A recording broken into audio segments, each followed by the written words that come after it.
Chapter 612 Winds have changed. Chapter 612 Winds have changed. White River City Teleportation Hall. Due to Zero Wing's ever-growing fame and the candlelight trading firm's wide array of high-end products, many players were attracted to White River City. Currently, one could see plenty of players forming dungeon raiding parties in the wide and spacious teleportation hall. The prosperity and liveliness here were far more intense than in Starmoon City. The moment Shi Feng stepped out of the teleportation hall, he could feel the hustle and bustle that filled the city. Other than a large number of independent players who filled the city streets, there were also plenty of guild players. These guild players' average levels were very high. Although they could not compare to the players in the Dark Den, most of these guild players were still level 27 or 28. That was still quite high in the current God's Domain. These guild players also wore fine gold and secret silver equipment. They were the envy of ordinary players. That guild is amazing. Its members' equipment looks so amazing. They should be catching up to the powerful guilds in White River City. I've heard of that guild before.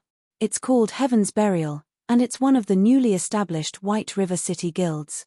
Although it is a new guild, it is very powerful.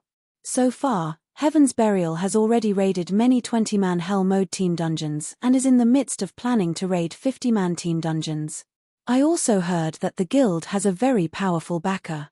A strong backer isn't the only thing Heaven's Burial has.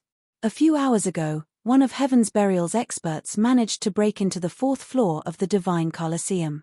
It is the 10th guild in White River City to set foot on the Divine Colosseum's 4th floor. I've been to the newly launched Divine Colosseum as well and paid 1 magic crystal to challenge it. The challenges are insanely difficult. I only managed to reach the 2nd floor after exhausting myself. And I died the moment I set foot on the 2nd floor. In the end, I only got 1 silver as a reward. It was a serious loss. Heaven's Burial is amazing. Even Zero Wing, the most powerful guild in White River City, has only advanced to the Colosseum's 5th floor. The Divine Colosseum, which had recently appeared in God's Domain, drew the interest and attention of many players, and every conversation was related to it in one way or another. After God's Domain had undergone its 3rd evolution, combat in the game had become more difficult for players. The Divine Colosseum was a very good place to train their combat techniques. Only, training there was too expensive. Moreover, the Colosseum only accepted magic crystals as currency. This had caused the price of magic crystals to skyrocket overnight. Since the 3rd system upgrade, the price of magic crystals had doubled. Sure enough, that which should arrive, will arrive. Shi Feng was frustrated as he swept a glance over the members of Heaven's Burial. Before the 3rd evolution of God's Domain, international corporations had only prepared to invest in God's Domain. As for other smaller corporations, they had not paid much attention to this particular investment route. However, with the launch of the Divine Colosseum, God's Domain's popularity began to show signs of overtaking the fighting competitions in the real world. This situation drove corporations, both big and small, around the world towards the game. With a potential gold mine in sight, these corporations began to increase their investments in the game. For a time, countless new guilds emerged throughout God's Domain, all wishing to take a bite of the pie known as God's Domain. Among these corporations, several major investors looked to Starmoon Kingdom. Some bought shares of long-standing guilds, while others chose to establish their own guilds. Among these newly established guilds, 3 stood out: Cloud9, Yin Yang Court, and Heaven's Burial. In the past, Heaven Burial had started developing itself in Starmoon City. The guild was clearly ambitious. While Ouroboros and the Star Alliance had been busy fighting each other, Heaven's Burial had taken advantage of the situation and solidified its position in Starmoon City in one fell swoop. In the end, it had even forced the 2 first-rate guilds to suffer quite a few hardships. Shi Feng had never expected that, after White River City began to show signs of becoming the #1 city in Starmoon Kingdom, Heaven's Burial would run to White River City to develop itself.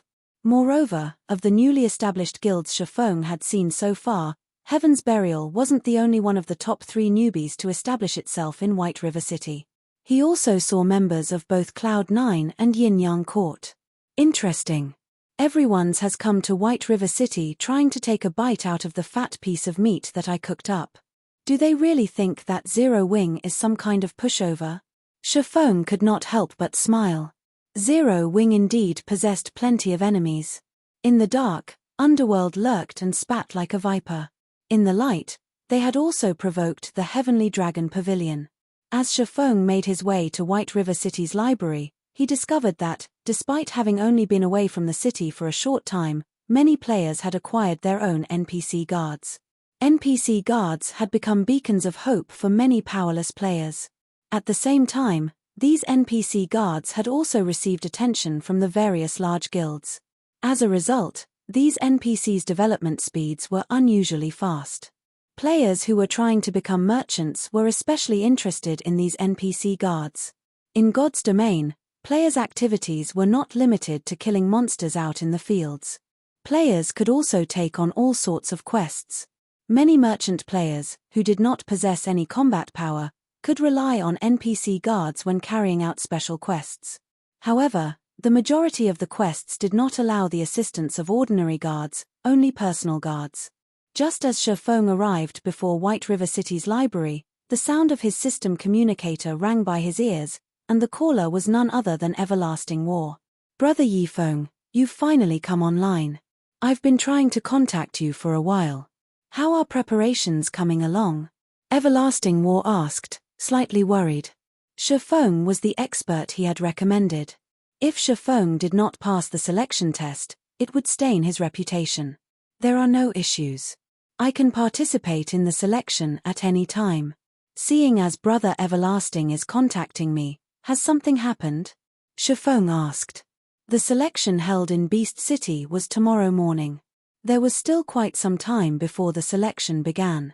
Something must have happened for Everlasting War to contact him. It's nothing major. Only, the higher-ups have changed the requirements for the selection. Now, after you pass the selection, you are required to sign a contract and become a member of the company if you join the battle team. Of course, you will receive far more benefits as well. For example, you will be entitled to 5% of the wages made on the matches you win, Everlasting War explained. If Brother Yifeng joins the battle team, with your strength, you will easily make more than a dozen times the credits the guild leader of a first-rate guild would normally earn. Once the battle team becomes famous, your status in the world will become even greater than any leader of a first-rate guild. What do you think, Brother Yifeng? Everlasting War and his group did not particularly care about signing the new contract as they had originally been employees of the company. However, Shifeng was different. He was affiliated with Zero Wing. Moreover, he was one of Zero Wing's core members.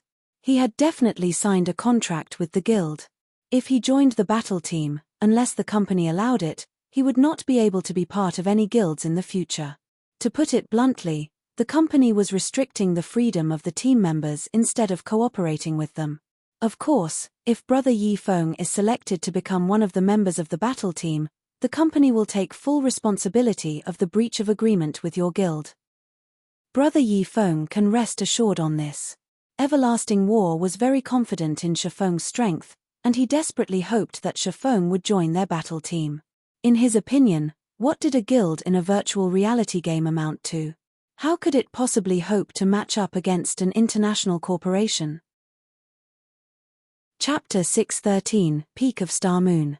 Chapter 613, Peak of Star Moon. The benefits Everlasting War had mentioned were quite tempting. The Dark Arena was a place where the various international corporations around the world could secretly compete. The resources and funding involved were on an entirely different level than ordinary arenas. Even just 5% of the gambling rewards was sufficient to make someone a tycoon overnight. Moreover, as one's battle record in the Dark Arena grew, the bets on their matches also increased. The income one could potentially earn through the Dark Arena could even tempt international fighters. To virtual reality gaming experts, that was an astronomical number. However, that was only the tip of the iceberg. Based on what information Shifeng had, in the past, any players who signed a contract with a battle team held extraordinary positions in the corporation that owned the team. If it were a famous player such as Everlasting War, Even the upper echelons of international corporations would treat them with respect. The guild leader of a second-rate guild did not even qualify to fawn over such players. They were from entirely different worlds. The third evolution of God's domain arrived too soon. I did not expect these international corporations to discover the importance of expert players so quickly. Shifeng frowned, feeling disappointed. It would have been great if these international corporations had only discovered this fact a few days after the selection tests. However, since these international corporations had discovered the truth, he could not do anything to change it. He was the guild leader of Zero Wing. Moreover, in this life, he had sworn that he would not be controlled by others ever again. Brother Everlasting, since the higher-ups have made this decision, you will have to forgive me for not participating in the selection, Shifeng directly refused. Although he could no doubt earn a lot of money, fame, and status in the Dark Arena, in the era of God's domain, a player could similarly obtain all of these things so long as they had the ability. Since he could not earn a large sum of credits through the Dark Arena, he just had to look for some other way. As a reincarnator, he did not believe that he could not earn credits from other avenues. Particularly, from his trip to the Dark Den, he had obtained the teleportation magic array design and magic device forging design. These two items were practically money printing machines. As long as he had enough raw materials, the money he could make would be astronomical.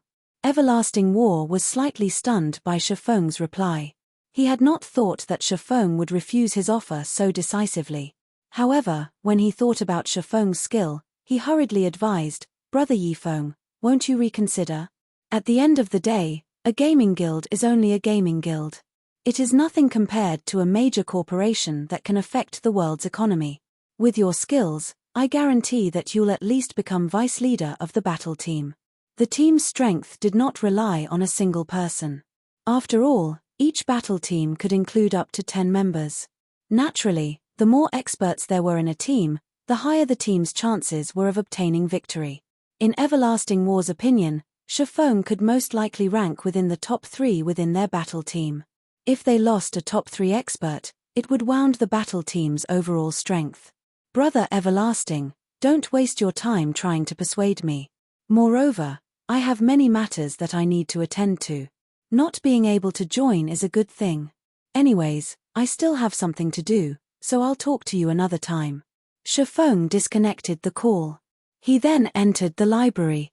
Meanwhile, Everlasting War could not help but sigh as he said, "Truly disappointing." Disappointing? What's there to be disappointed about? Isn't he just a core member of a small guild? How strong could he be? He must have realized how weak he actually is. Do you know how many experts of God's domain and professional fighters are trying to join the glorious battle team? Even if he shows up, he will never be selected.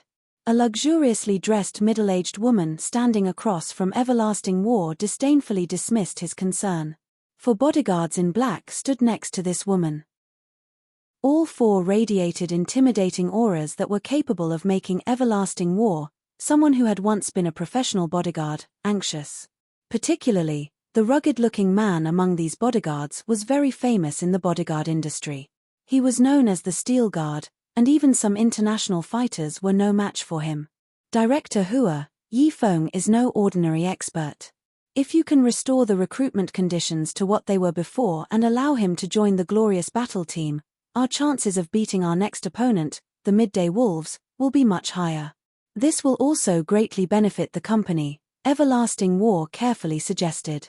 The changes in the battle team's recruitment conditions were all due to this woman, Hua Choshire, standing before him. Although he did not understand why Hua Choshire had suddenly changed the conditions, this last-minute adjustment troubled him, the leader of the battle team.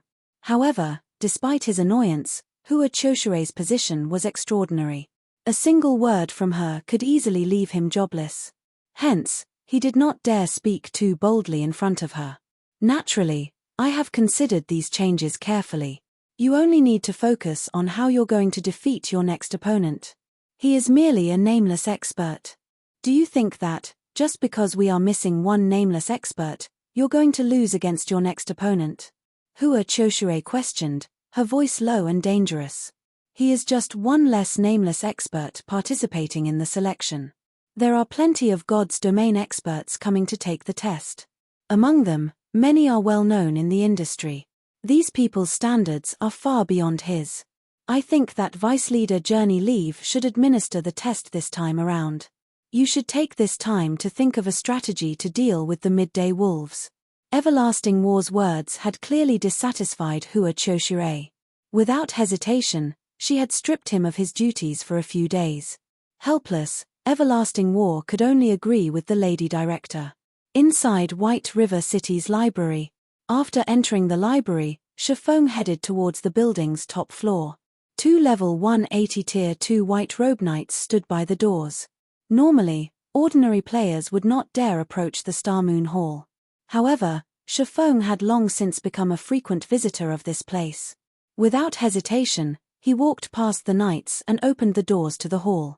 Charlene, who sat beside a table, looked at Shifeng, mildly stating, "You're here." Hearing Charlene's intimate greeting, Shifeng could not help but tense up. Crap. I forgot to store the coins in my bag. Seeing Charlene's intimate smile, Shifeng suddenly thought of the precious coins he had in his bag. This reaction was practically instinctual now. Although Charlene was an NPC, she seemed more realistic than a real person. Though she always appeared friendly, her actions said otherwise. If not for a few tricks he hid up his sleeves, she would have bankrupted him long ago. Ha ha ha. Come over here, let me see what you've brought this time. Charlene waved her hand at Shifeng. Suddenly, a huge force tugged at Shifeng's body, sending him flying towards Charlene. Shifeng was shocked at this sudden development. After not meeting for some time, Charlene's strength had increased once more.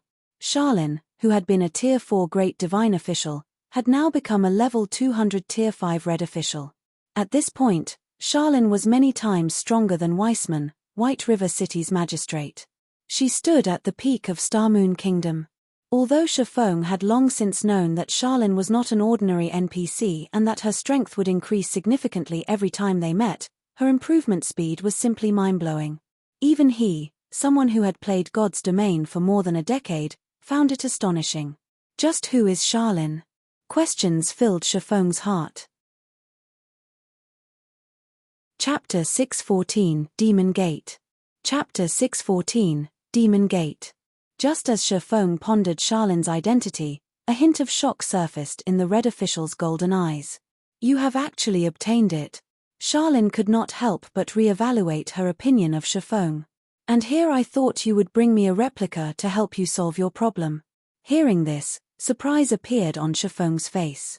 He had only discovered the truth about the replica from the fallen angel Serena.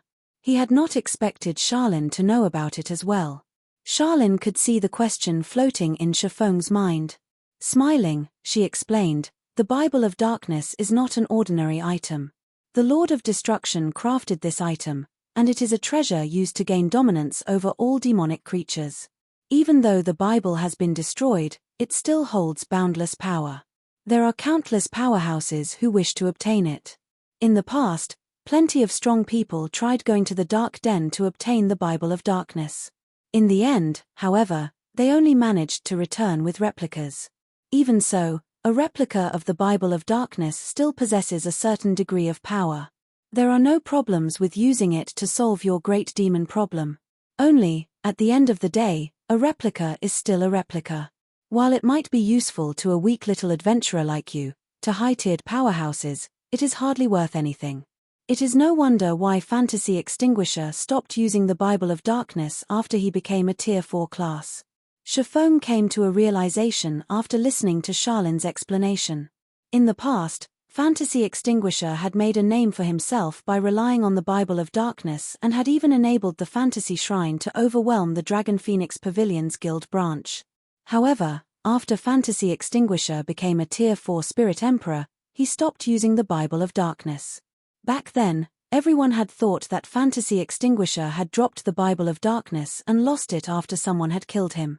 Epic items, particularly special epic items like the Bible of Darkness, an item that would take effect even when inside a player's bag, would not lose its worth with the passing of time. Even a Tier 5 expert could continue to use it. After all, Fragmented legendary and legendary items were simply too rare. Even Tier 6 God-ranked players would not necessarily own such items. Owning a unique epic item was still quite impressive. As Shifeng re-examined the situation, he realized that it was highly possible that the replica of the Bible of Darkness could only display its worth up until Tier 3. If it were not helpful to Tier 4 classes, Fantasy Extinguisher would not have continued to use it. "Take it out, then," Charlene said softly, her eyes smiling. Shifeng carefully retrieved the Bible of Darkness from his bag and placed it on the table beside him.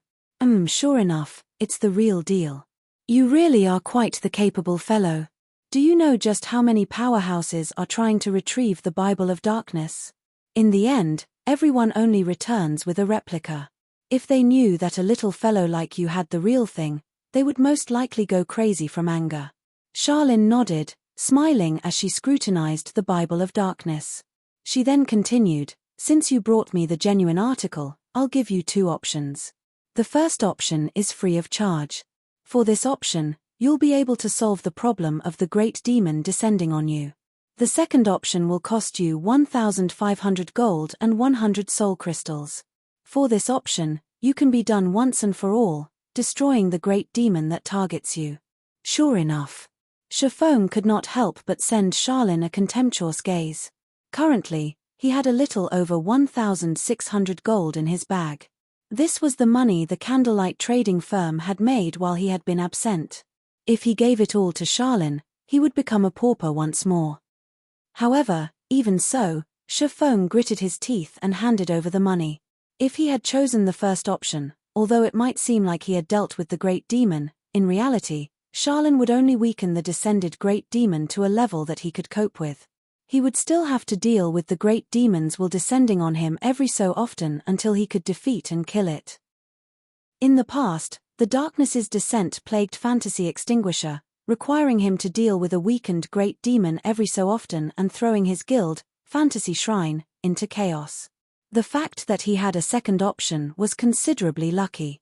This might be the difference between a replica and the genuine product. Charlene received the coins and soul crystals with a saintly smile. Nodding with satisfaction, she said, "All right, step back." Following Charlene's request, Shifeng moved more than 30 yards away from her. Meanwhile, Charlene held up the Bible of Darkness. After flipping through a few pages, she began chanting a series of incantations, her hand continuously tracing out a line of runes in the air. As the line of runes grew longer, the power of darkness filling the Star Moon Hall grew denser and denser, to the point where Shifeng could even see faint black mist appear. This black mist desperately gathered in front of Charlene, forming a fourfold magic array. The surrounding space began to blur as well. The powerful mana was even capable of suppressing the space within the hall. This mana is simply too powerful. I can't move at all. Shifeng was shocked as he stared at the fourfold magic array suspended in midair. A magic array was actually capable of forming its own space. Chances were that only Tier 5 existences like Charlene were capable of forming such an array. After Charlene finished writing the runes, she casually scattered the 100 soul crystals before her. Immediately, all 100 soul crystals transformed into grey smoke. This grey smoke then formed a pair of silvery grey gates. There were countless images of demons engraved on these ancient gates, and every one of these demons was quite famous throughout God's domain. These were existences that even ordinary Tier 4 powerhouses would not dare provoke. Are you trying to summon a demon? Shifeng frowned at the grey gates. He could clearly feel how frightening their power was. If the gates opened, horrific creatures would most likely crawl out. You've guessed correctly. I am trying to summon a demon. Moreover, I am summoning the great demon that targets you. Otherwise, how are you going to get rid of it? Charlene rolled her eyes at Shifeng. Her golden eyes then shifted back to the grey gates. In the name of darkness, I summon thee. Emerge, great demon Kildred. The moment Charlene finished speaking, the grey gates abruptly opened. Who dares to summon me? A cold, dark voice boomed through the grey gates. Following which, a figure pushed through the grey gates. This figure sported a large pair of black bat wings and two pitch-black goat horns on his head. Pitch-black scaled covered his entire body, and killing intent filled his blood-red eyes. The moment Kildred appeared, he surveyed his surroundings with his blood-red eyes, and he could not help but sneer at what he saw. And here I wondered who had summoned me. It turns out that it's just you, little divine official, and that foolish adventurer, Kildred said disdainfully as he flapped his wings.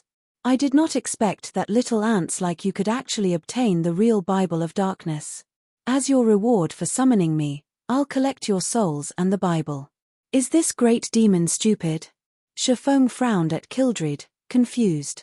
Kildred was a level 180 tier 4 great demon. On the other hand, Charlin was a level 200 tier 5 red official.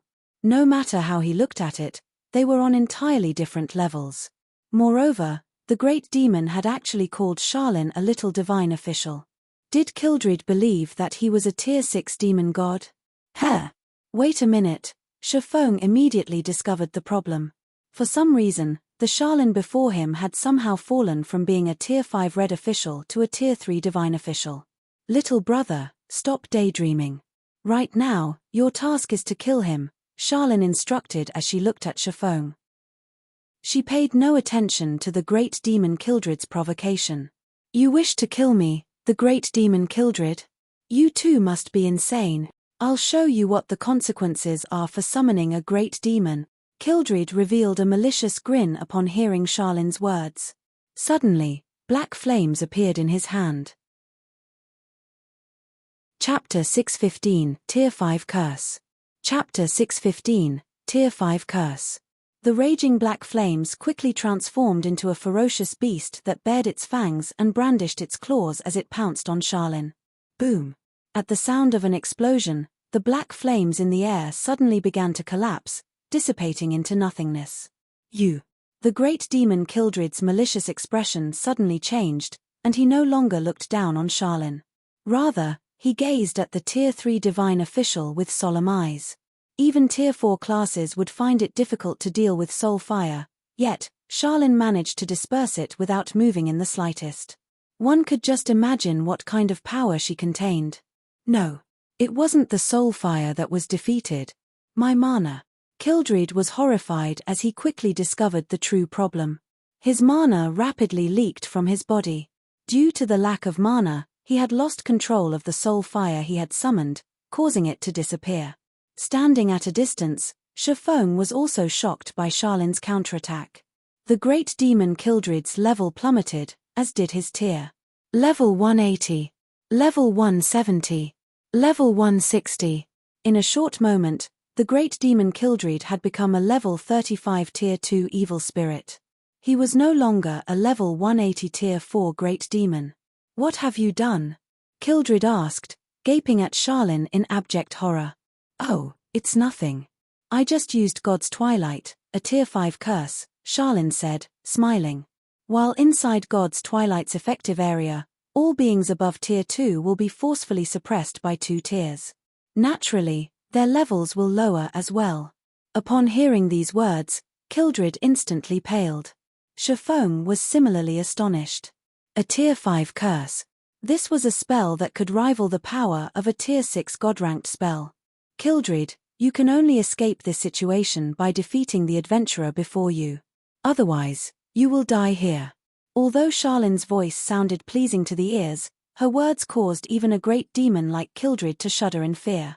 Realizing that was his cue, Shafong unsheathed the abyssal blade and Purgatory's shadow. This should be the final test. Shafong licked his lips as he stared at the great demon Kildred, who hovered in the air. He had always known that it would not be so easy to obtain the fragmented legendary ranked Bible of Darkness. In God's domain, there was an abundance of epic items. However, fragmented legendary and legendary items that were above epic rank, were extraordinarily rare. If players wanted to obtain one, they would have to pay an unimaginable price. The fact that he had grasped a special fragmented legendary item such as the Bible of Darkness with so little trouble could already be considered a miracle. In the past, to obtain a single fragmented legendary item, the various large guilds throughout God's domain would have to be busy for at least 1 to 2 months, possibly 3 to 4 months. Unless one were extremely lucky and encountered special locations such as the Star River Valley, they would have to rely on quests to obtain a fragmented legendary item. Little ant, a tier 1 swordsman like you dares to draw your sword against me, the great demon Kildred? You are indeed courageous. However, just because I have been suppressed to tier 2, you think you have a chance of defeating me? Kildred laughed angrily as he felt the sting of a deep wound to his pride. How will I know if I don't try? Shifeng laughed. He then approached the great demon one step at a time. Kildred, evil spirit great demon. Level 35. HP 1000001000000. A tier 2 evil spirit was the equivalent of a lord-ranked monster. However, due to Kildred's intelligence, his combat power was definitely much higher than an ordinary lord. His HP, though lower than an ordinary lord, was also much higher than a player's. As Shifeng approached Kildred gradually, he suddenly discovered something fortunate. While he was under the effects of God's Twilight, all of his skills' cooldowns had not only been refreshed, but they had also been reduced by half. It seems my test this time is to defeat a tier 2 evil spirit while at my peak. Shifeng had initially been worried that he would not be able to use Blade Liberation. Now, however, it seemed that his worries were for naught. Die! The great demon Kildred roared. Suddenly, a black spear appeared in his hand. He then swooped down and jabbed the spear towards Shifeng in rapid succession. In the next moment, streaks of black light rained down on the swordsman. Tier 2 skill, Black Rain Annihilation. Shifeng did not dare to hold back. Immediately, he activated Heavenly Dragon's power and Blade Liberation. He then used the Aura of Wind's activatable skill, Wind Rider, and leaped into the air. With a 280% increase to his movement speed, Shifeng's speed could rival that of a great lord. Very easily, he escaped the effective area of Black Rain Annihilation. Moreover, due to his ability to fly, he had no need to fear the great demon Kildred's ranged attacks from the air. After avoiding Kildred's Black Rain Annihilation, Shifeng proceeded to activate the Ice Blue Devil Flame, Phantom Kill, Nine Dragons Slash, Black Emperor, and Purgatory Power, instantly pushing his combat power to its peak. Immediately, both sides began a fierce and deadly dance. With Wind Rider active, Shifeng held an absolute advantage in terms of speed. As a result, he was able to dodge all the great demon's attacks easily. Kildred could not even make contact with Shifeng's body.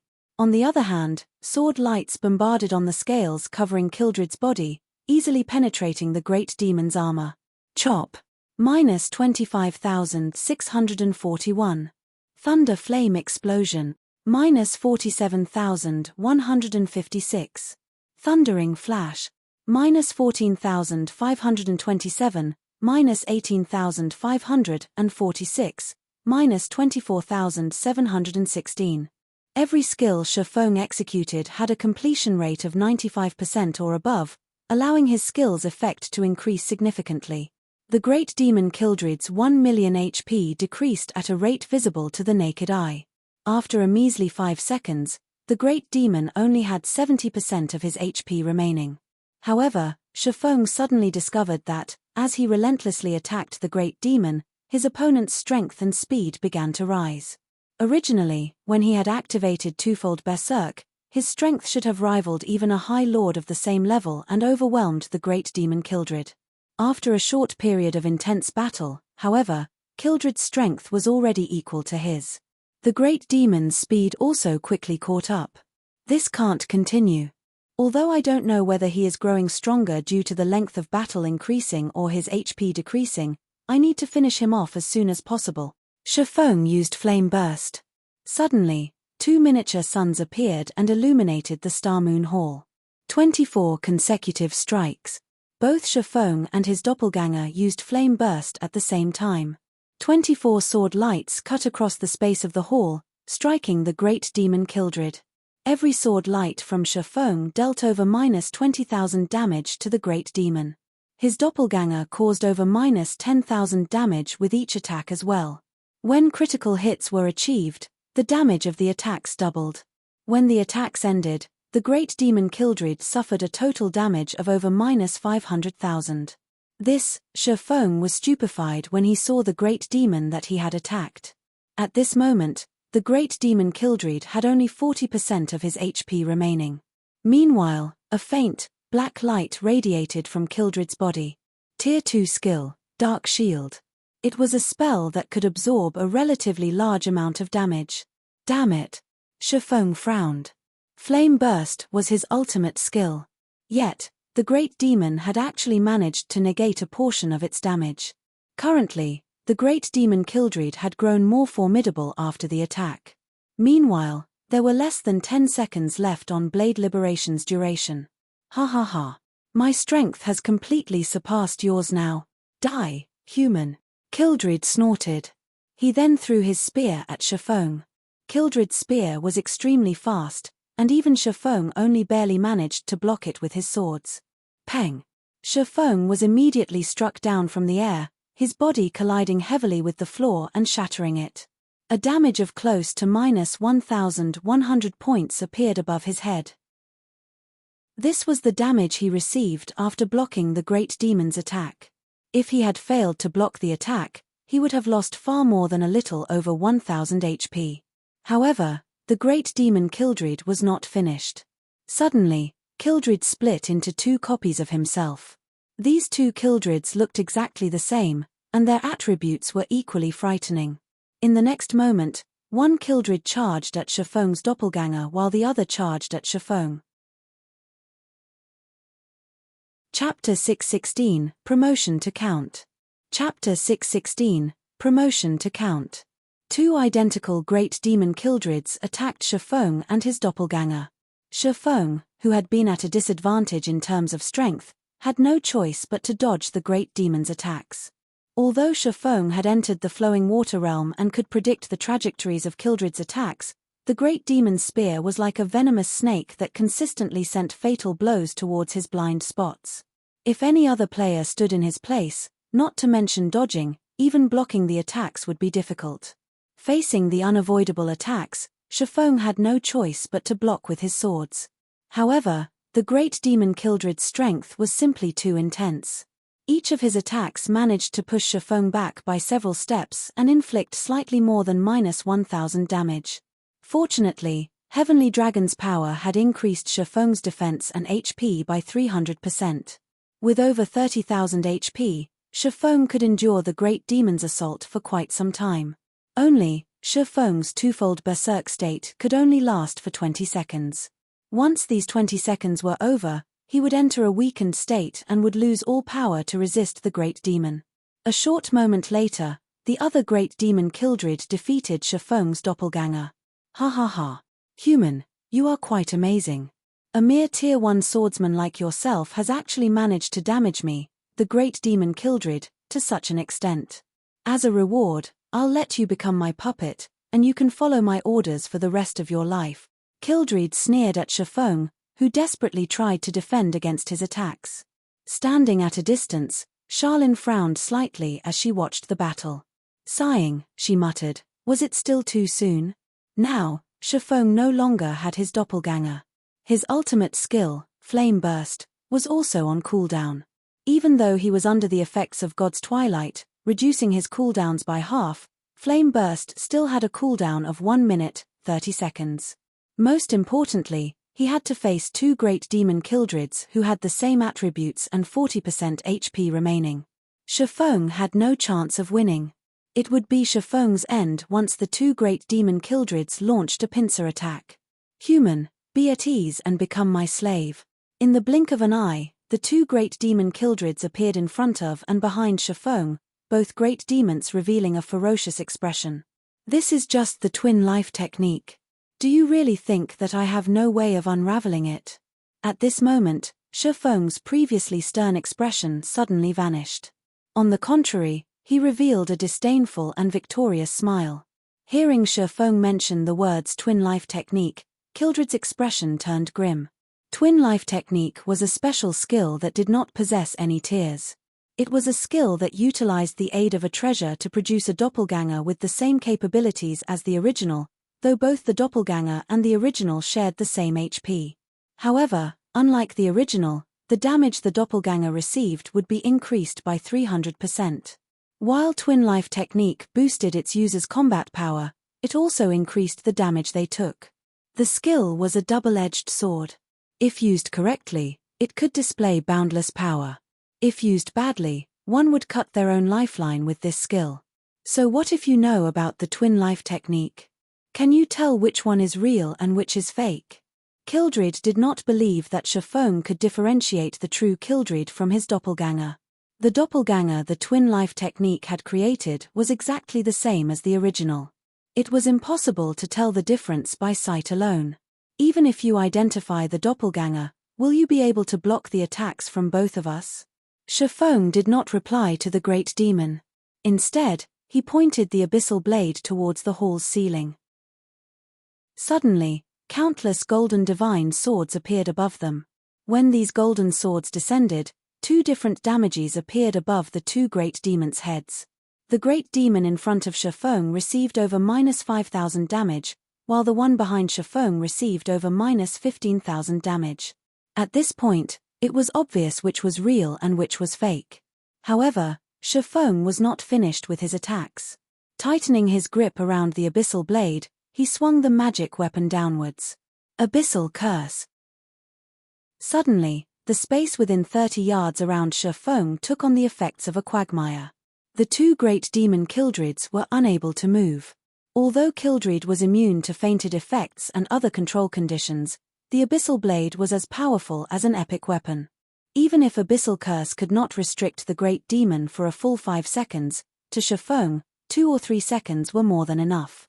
I've been waiting for this moment. Shafong activated silent steps and appeared behind Kildred's doppelganger. Suddenly, the abyssal blade in Shafong's hand released a dazzling flame. How is this possible? How can you still use that skill? Kildred's originally calm expression abruptly changed. The skill Shafong currently used was none other than Flame Burst, the skill that had previously inflicted massive amounts of damage. However, Shafong had used that skill recently. Now, the swordsman used it against his doppelganger once more. Die. Shafong did not bother explaining anything to the great demon. In truth, while Kildred's doppelganger faced off against his doppelganger, he had used up the 30 stacks of Death Aura on Flame Burst. Each stack of Death Aura could reduce the cooldown of a skill by 3 seconds, and 30 stacks just happened to grant him 90 seconds. Once his doppelganger died, he pretended to struggle against one of the great demon's attacks, allowing the two great demon Kildreds to launch a pincer attack and giving him a good opportunity to deal with the great demon's doppelganger. 12 consecutive strikes bit into the great demon's immobile doppelganger. Even when Shafong had used Flame Burst on the real great demon Kildred, each of his attacks had dealt over -20,000 damage. Now that the damage was amplified by 300%, each strike dealt over -60,000 damage against Kildred's doppelganger, or -120,000 damage with a critical hit. Against such frightening damages, Kildred's doppelganger died instantly. No. Kildred released a frustrated scream. Unfortunately, Twin Life technique made it so that both doppelganger and the original shared the same HP. The doppelganger's death meant the original's death. The great demon Kildred would never have guessed that Shafong was a reincarnator. Not only was Shafong extremely familiar with many of the skills in God's domain, but he also knew the weaknesses of the various skills. After Shafong killed the great demon Kildred, a golden glow appeared around his body. Moreover, this golden glow appeared twice in a row. Shafong's level immediately jumped from level 32 to level 34. Such an abundant amount of EXP. Shafong said in shock.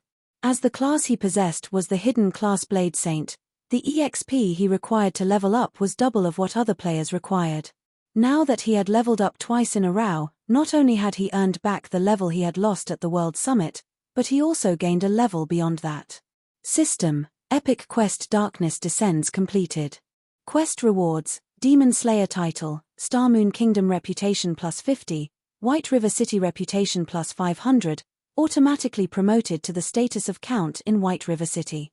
System: Congratulations on becoming a Count of White River City.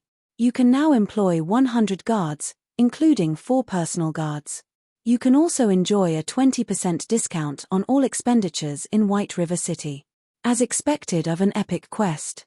I've been promoted to a count after completing a single quest. I can lessen my cost significantly when I head to the Divine Colosseum, Shifeng said, smiling. If a viscount was considered a major noble, then a count was a top figure among major nobles. In God's domain, the highest social status a player could attain in a city like White River City was Marquis. Only in a capital city like Star Moon City could players become dukes. Thus, becoming a count of White River City was quite impressive. To players, the largest difference between a count and a viscount, aside from the difference in status and the number of guards they could employ, was the Divine Colosseum. The Divine Colosseum was a location where players could raise their combat power. Meanwhile, the Colosseum required magic crystals as currency. However, viscounts or below would not receive any discounts at the Divine Colosseum. Only counts or above would enjoy that benefit. This was also one of the reasons why many players had strived to increase their reputation and become counts. That way, one could lessen the burden on their wallet. Compared to ordinary players, a count's title held far more importance to players who owned private lands because counts possessed much greater authority. This authority was also the capital that a player required if they wished to rise and succeed in a city. Chapter 617 Book of Legends. Chapter 617 Book of Legends. After the great demon Kildred died, Shifeng discovered a particularly interesting item. A design had dropped from the demon. However, this was no ordinary design. The design Kildred had dropped was nearly 4 times larger than ordinary designs. Stable design. Shifeng could not help his shock after examining the item. In God's domain, after players reached level 40, they could use mounts rather than relying on their own 2 feet to travel. Players could purchase common mounts from the various large cities. Of course, players were also required to have a certain amount of reputation before they could make this purchase. As for higher-ranking mounts, players could only obtain them through quests, raiding team dungeons, and killing high-ranking field bosses. Guild players had one other avenue to obtain a mount. The guild mount. Guild mounts were different from the generalized mounts that one could purchase from cities. They were mounts unique to guilds. They could also be considered the symbol of a guild. Not only did guild mounts possess higher movement speeds than common mounts, but they could also be upgraded. Only, upgrading a mount was very difficult. However, high-quality mounts were an ordinary player's dream. How could a guild obtain guild mounts? They could do so with the stable. In order to obtain a guild mount, a guild had to construct a stable in its residence and recruit NPCs to nurture the mount. Guild members could only purchase these mounts with guild contribution points. In the past, to obtain a guild mount, many independent players had desperately tried to join a guild. As for why they were so desperate to obtain a guild mount, aside from guild mounts having higher movement speed and being upgradable, the key benefit was that the mounts had unique appearances. Guild mounts had different appearances from the common mounts one could purchase from cities, so if one rode a guild mount while roaming a city's streets, they would attract a lot of attention. Not only could a guild mount serve to raise the reputation of its rider, but they were great icebreakers. The mounts one could purchase from cities only consisted of horses. The only difference between them was their coloring. However, guild mounts were not limited to horses, there were many other rideable species. Based on Shifeng's knowledge, there were several thousand mount species in God's domain. Hence, most guilds would have their own unique mounts. Why were there so many species of guild mounts? It was because guild mounts were either wild beasts or demonic beasts that had been captured, tamed, cultivated, and propagated until they were finally rideable. This was why there were so many species available. Similarly, it was not easy for a guild to obtain a guild mount. This required a large amount of resources and manpower. Now that I have the stable design, I can push ahead with the plan to develop Zero Wings mount. Shifeng had considered a few locations where he could capture rare mounts. In the past, the various large guilds throughout God's domain had headaches over the acquisition of their guild mounts. After all, depending on the beast they caught and the method they used to nurture said beast, the mount's attributes would be different. If a beast were nurtured properly, it could start with a rank close to bronze. The mount could also increase movement speed up to 115%. One could just imagine how beneficial this would be to a guild. While everyone used common mounts, they could obtain a mount that was close to bronze rank. With some additional nurturing, the guild would have a batch of bronze mounts. At bronze rank, mounts could assist players in battle. This alone would allow them to widen the gap between themselves and other players. Hence, in the past, the various large guilds would nurture the beasts they captured with extreme care to avoid a late start against other guilds.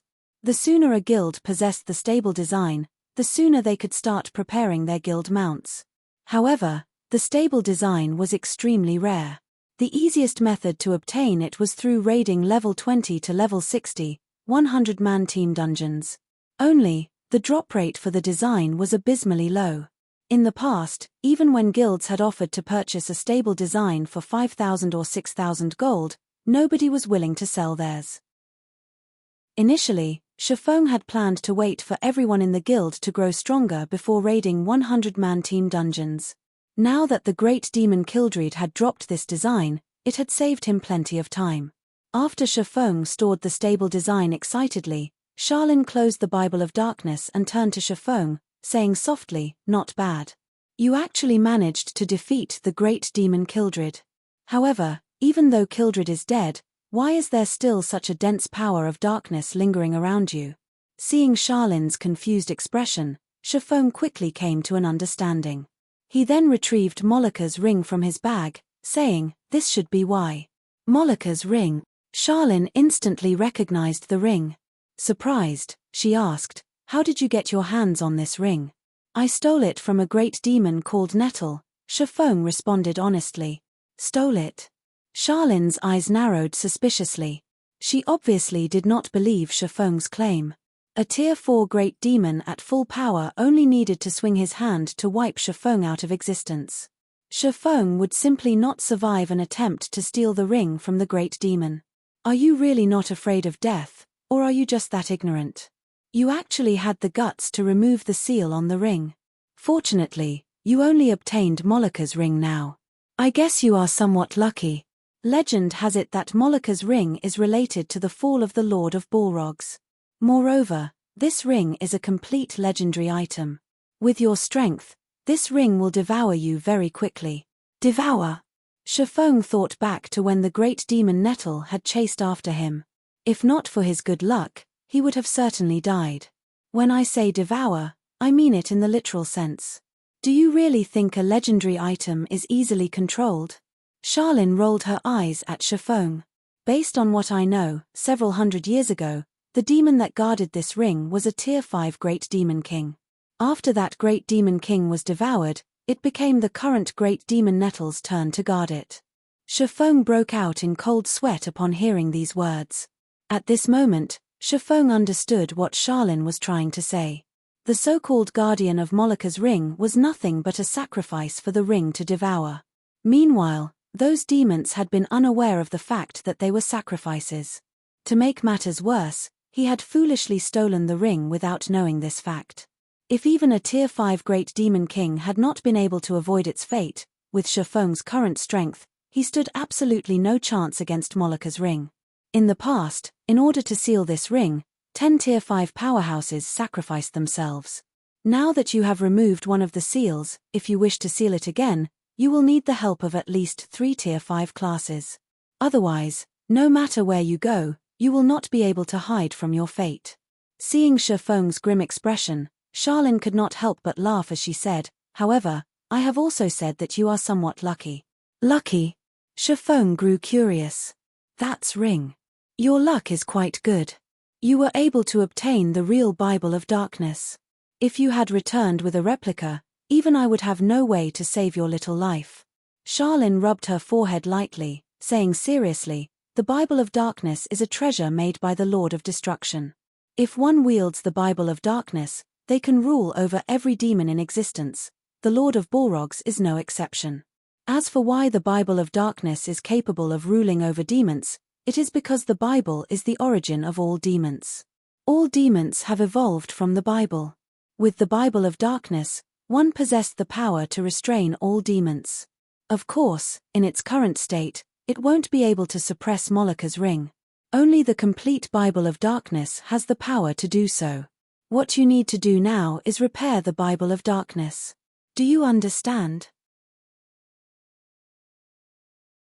Chapter 618, Target, Tier 2. Chapter 618, Target, Tier 2. Repair the Bible of Darkness? Shifeng laughed bitterly. In God's domain, some fragmented legendary items could be repaired to their peak conditions, which was legendary rank. However, very few fragmented legendary items could actually be repaired. Otherwise, legendary items wouldn't have been so rare in the past. In the case of the fragmented legendary ranked Heavenly Dragon's Breath, the ring's description clearly expressed how it could be repaired. In the case of the Bible of Darkness, however, the description only provided a vague clue. How was he supposed to repair it? Of course, it won't be easy to repair the Bible of Darkness. With your current strength, you can't repair it at all. Fortunately, you have only removed one seal on Moloch's ring thus far. You still have enough time to prepare, Charlene said slowly after perceiving the current state of Moloch's ring with her magic. Lady Charlene, how long do I have? Shifeng asked rather anxiously. That depends on you. Charlene smiled as she glanced at Shifeng. Me? Shifeng was stunned. That's right. The stronger you are, the more time Moloch's ring will need to accumulate enough power to devour you. Based on your current level, you have roughly 50 to 60 days. It would be the best if you reach Tier 2 within 50 days. If you can do so, Moloch's ring will require far more power to devour you. Of course, there is a catch. If you continue releasing the seals on the ring, the speed at which the ring accumulates power will grow. Hence, the deadline depends on you. Hearing Charlene's explanation, Shifeng immediately came to a realization. In the past, the first top-tier expert to have been promoted to a Tier 2 class appeared 3 months after God's Domain launched. However, Shifeng was a Blade Saint. He required twice as much EXP as ordinary classes to level up. Although he was a reincarnator, it would still be somewhat difficult for him to become a Tier 2 class within 50 days. The issue wasn't leveling speed, but that the advancement quest was too challenging and time-consuming. Hence, in the past, even top-tier experts had only obtained their Tier 2 classes 3 months after the game launched. The advancement quest for hidden classes were far more difficult, and the time required to complete them was much longer. If he had to complete his advancement quest within 50 days, he really didn't have much confidence of succeeding. If he had 60 days instead, then he would have significantly more confidence. Yet, the deadline Charlene had given him ranged between 50 and 60 days. Who knew how much time he actually had? Because of how specific Charlene was, Shifeng even began to wonder if the main god system set such a deadline purposefully. You are already very lucky. If you had not acquired the Bible of Darkness, Moloch's ring would not have required so much time to devour you. However, with your current strength, you have no chance of repairing the Bible of Darkness. Look for me again once you are promoted to Tier 2. Charlene waved her hand lightly. The Bible of Darkness then floated to and hovered before Shifeng. Oh, right. Don't forget about the task I gave you. Finished speaking, Charlene vanished. There was no trace of her throughout the Star Moon Hall. This is will projection, Shifeng stated, shocked when he saw Charlene disappear. Will projection was not a profound skill or something similar. It was an ordinary Tier 4 skill. In the past, many Tier 4 magical class players had known how to use the skill. However, the doppelganger summoned through will projection only possessed a small portion of the original's strength. The doppelganger could not be used as a fighting force.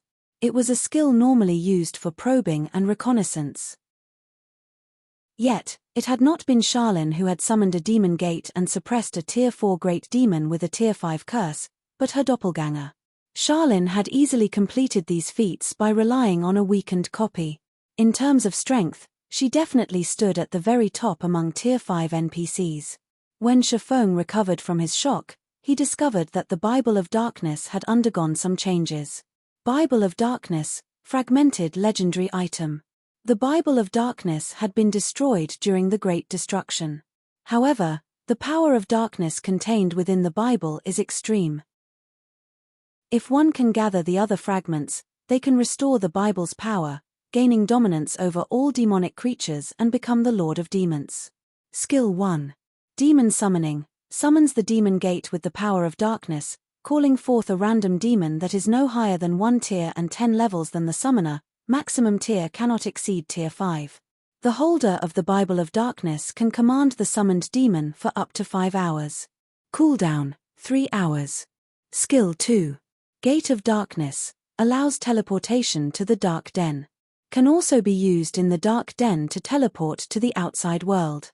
Can teleport a maximum of 5 people at a single time. Cooldown, 1 day. Skill 3. Light of Darkness. Strengthen a player with the power of darkness, allowing said player to wield the power of darkness. Can strengthen up to a maximum of 600 people. Every player strengthened provides 1 source of darkness to the wielder of the Bible of Darkness. Skill 4. Power of Darkness. Fill your body with the power of darkness, increasing all attributes by 60%, decreasing cooldown of all skills by 30%, and increase damage by 50%. Duration will be equal to the number of source of darkness * 1 second. Power of Darkness cannot stack. Can only strengthen players up to a maximum of tier 5 classes. Cooldown, 6 hours. So, that's the case. It's no wonder Fantasy Extinguisher had stopped using the Bible of Darkness replica after reaching tier 4. Shifeng was overjoyed after seeing the Bible of Darkness's attributes. In the past, there had been 2 reasons why Fantasy Extinguisher was able to become a tyrant among tier 3 classes. One was his reliance on the demon he summoned, and the other was the power of darkness. However, the demons Fantasy Extinguisher could summon had only been as strong as their summoner, possessing the same tier. Moreover, he could only summon a maximum of 1 demon at a time. Even so, it had been quite impressive. After all, a demon of the same tier was a lot more powerful than a monster of the same tier. Although it still could not compare to a Feingold-ranked personal guard, demons that died could be resummoned. On the other hand, if a player's personal guard died, they would have to go through a lot of trouble to resurrect said guard.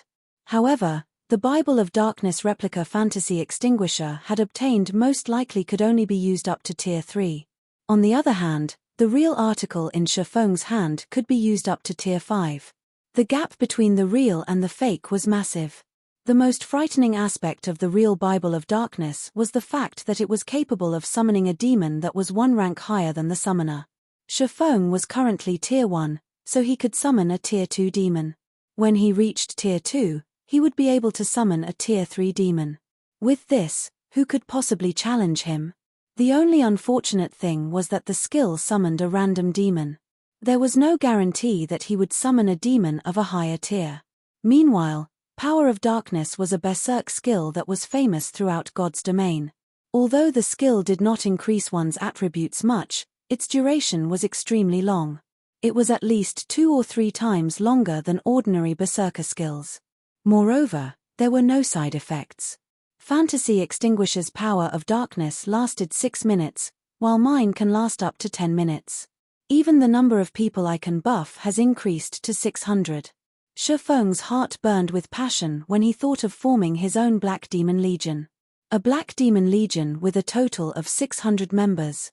As long as the members of the Black Demon Legion were around the same level, they could definitely go on a crusade against a town controlled by the forces of darkness, capturing it and constructing their own guild town. Shifeng then stored the Bible of Darkness. The Bible of Darkness was not equipment. It could take effect even from inside a bag. Hence, it was extremely difficult for others to plunder it. Now that Shifeng had the Bible of Darkness, he would not waste any more time. He immediately departed from the library and headed towards Zero Wing's residence by way of horse carriage. On his way, Shifeng contacted Aqua Rose. Aqua, have the members of the main force gather at the residence, Shifeng said. Guild leader, the main force is currently raiding a dungeon. Our efforts will go down the drain if we recall them now.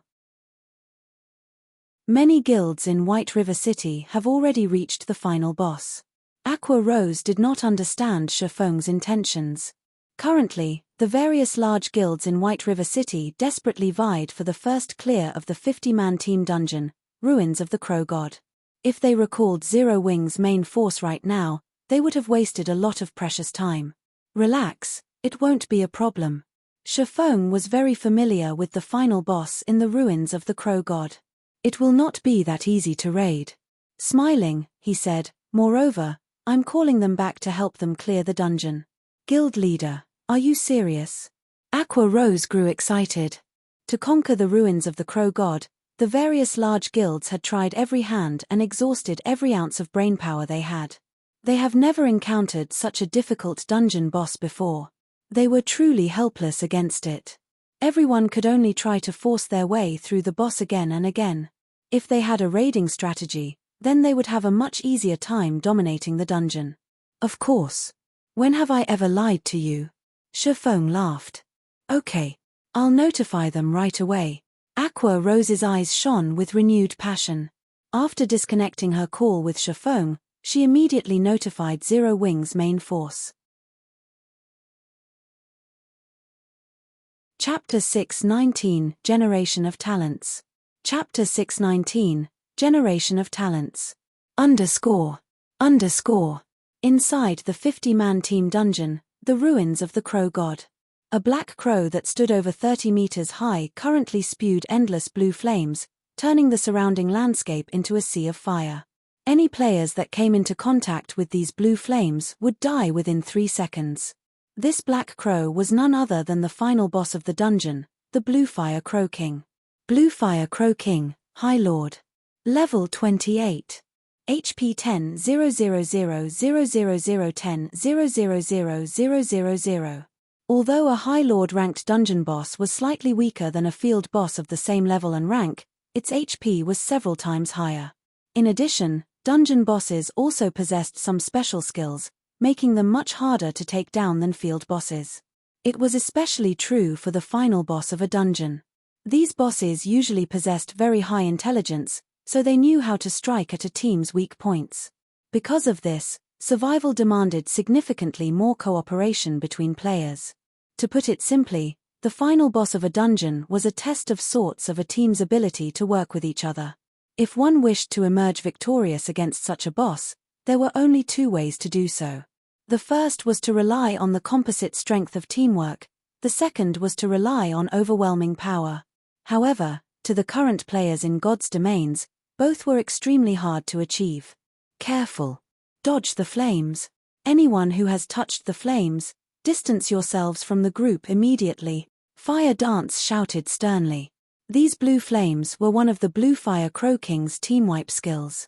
It would have been fine if the Sea of Fire only prevented players from approaching the High Lord. However, these flames were like a plague. Players who had touched the fire would inflict -2000 damage to other players within a radius of 10 yards once every 3 seconds. That amount of damage was more than half of a cloth armor class's HP. Moreover, this plague formed a chain reaction, jumping from player to player as they neared their teammates. If not dealt with properly, the debuff would make quick work of the entire team. Fortunately, none of the 50 players present were greenhorns. They had already fought the Bluefire Crow King dozens of times, so every one of them was extremely familiar with the High Lord's attacks. The moment the Crow King began to spew the blue flames, everyone instantly moved to dodge the attack. However, the flames still struck a few unfortunate players, so they had no choice but to distance themselves from the rest of the team. After the Bluefire Crow King stopped spewing its fire, it squinted as it focused on one of the healers standing at the rear line. Flapping its wings, it created a storm as it soared into the sky. The Crow King then spread its massive wings, blotting out the sun as it prepared to swoop down towards that healer. Damn! It's targeting Violet. Fire Dance frowned. Hurriedly, she shouted, Cola, use Iron Will. Ow! Cola, who was as robust as a bear, shouted. In the blink of an eye, his body began to emit a golden glow, making it impossible for others to ignore him. Cola instantly attracted the Crow King's attention. The crow wings steel-like wings then descended on Cola's head. Iron Will, Tier 1 skill. Forces all nearby enemies to attack user and increases defense by 70% for 4 seconds.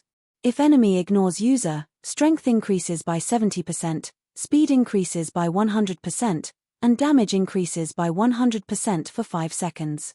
Cooldown, 2 minutes. A Guardian Knight's strength was already quite high. If Kola's strength increased by another 70% and his damage increased by another 100%, even a boss of the same level would find his attacks too much to bear. Hence, the Crow King had no choice but to attack Kola. Boom! The Crow King's black wings possessed a massive amount of attack power. Upon contact, the boss repelled Kola, the Guardian Knight having no choice but to retreat 8 steps before he could stabilize himself. Despite having blocked the attack with his shield, Kola still received over -800 damage. Its battering dive really packs a punch. Kola hurriedly used his shield to block the High Lord's follow-up attacks. Every collision numbed his arms and forced him to retreat by multiple steps. If his defense had not been increased by 70%, he would have easily received over 1,000 damage. The Crow King would attack more than a dozen times in quick succession when using battering dive. If Kola received every single attack, he would die without question. While Kola's HP rapidly decreased, Violet Cloud, who stood at the rear of the team, waved her jade-like hand. Healing spells then landed on Kola, one after another, causing Kola's HP to yo-yo. Her heals were very timely.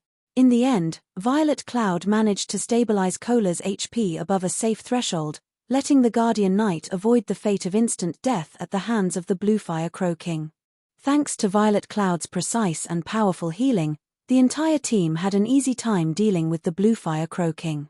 Violet Cloud was the only healer responsible for the lead MT.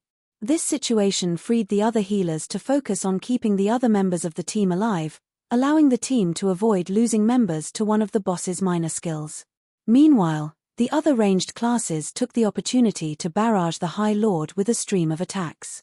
When Kola's Iron Will ended, the Bluefire Crow King shifted its focus back to Violet Cloud. However, just as the Crow King was about to deal with the Astromancer, the female Guardian Knight, Turtledove, similarly activated Iron Will and forced the Crow King to attack her instead. Turtledove was a Guardian Knight Shifeng had encountered in White River City's teleportation hall during the incident with the Mechanical Slayer. Back then, she had only been at the standard of an elite player. Now, however, she had become a member of Zero Wing's main force. Of Zero Wing's Guardian Knights, she was only inferior to Kola and Yi Wumian. Unfortunately, as her equipment was slightly inferior, she required 2 healers to maintain her HP above a safe threshold. While the MTS held the boss, Fire Dance and the other melee players of the team assaulted the Bluefire Crow King with a continuous stream of attacks. The true fire blades in Fire Dance's hands transformed into countless streaks of light. Every one of her attacks dealt over -1,000 damage. The total damage Fire Dance dealt surpassed even Blackie, who wielded an epic staff. Meanwhile, among the melee players, one berserker stood out like a sore thumb. Although this berserker's weapon was only a level 25 fine-gold greatsword, his total damage ranked 7th in the entire team. He was none other than Shadow Sword, the person who had accompanied Turtledove during the Mechanical Slayer incident. Shadow Sword was almost equally matched with Rampant Blade, one of the 5 demon generals, and the berserker ranked 6th in terms of total damage within the team. However, unlike Shadow Sword, the weapon Rampant Blade used was a level 25 dark gold two-handed saber. However, although Rampant Blade's weapon possessed significantly higher attack power than Shadow Sword's fine gold greatsword, the 2 berserkers were almost equal in terms of their total damage. One could see clearly just how high Shadow Sword's skill completion rate was. Shadow, you're improving too fast. Your skill completion rate was roughly 78% yesterday, yet, today, it's sitting at 80%. It seems that my position as number 1 berserker will soon be in danger, Rampant Blade said, depressed. That's because you're not working hard enough. Shadow Sword has either been raiding dungeons or visiting the Divine Colosseum to improve himself, Yi Wumian, who had been the workshop's past leader, said contemptuously. All right, enough. Focus on the boss. Fire Dance reprimanded. In reality, other than Shadow Sword, many other powerful recruits had joined Zero Wing's main force. This allowed the strength of Zero Wing's current main force to improve significantly. At this point in the fight, the Blue Fire Crow King only had 50% of its HP remaining. Die, intruders, the Blue Fire Crow King bellowed. Cola, take care of the boss. The other MTS and melees will deal with the small mobs. Fire Dance shouted, her expression turning grim. A moment later, over a dozen 3-meter-tall Blue Fire Crows descended from the sky. Every one of these Blue Fire Crows was a level 28 special elite, each with 300,000 HP. It would be extremely difficult with them all. If players did not dispatch these Blue Fire Crows swiftly, these monsters would grow using the only skill they possessed, growth. When the Blue Fire Crows used this skill, they would instantly become chieftain-ranked monsters, their maximum HPs reaching 700,000. If the battle dragged on for too long, they could even become lords that possessed 1,500,000 HP. Even a more powerful team could not contend with a high lord in addition to over a dozen lords. A few minutes later, a group of players emerged from the ruins of the Crow God's resurrection point. Meanwhile, quite a few teams took this chance to relax around the resurrection point. Among them were the various large guilds of White River City. The Blue Fire Crow King had wiped them all out. When everyone saw this new group of players appear, they all could not help but gaze at these players with admiration. This group was none other than Zero Wing's main force. They were the team with the best equipment of all the teams in White River City.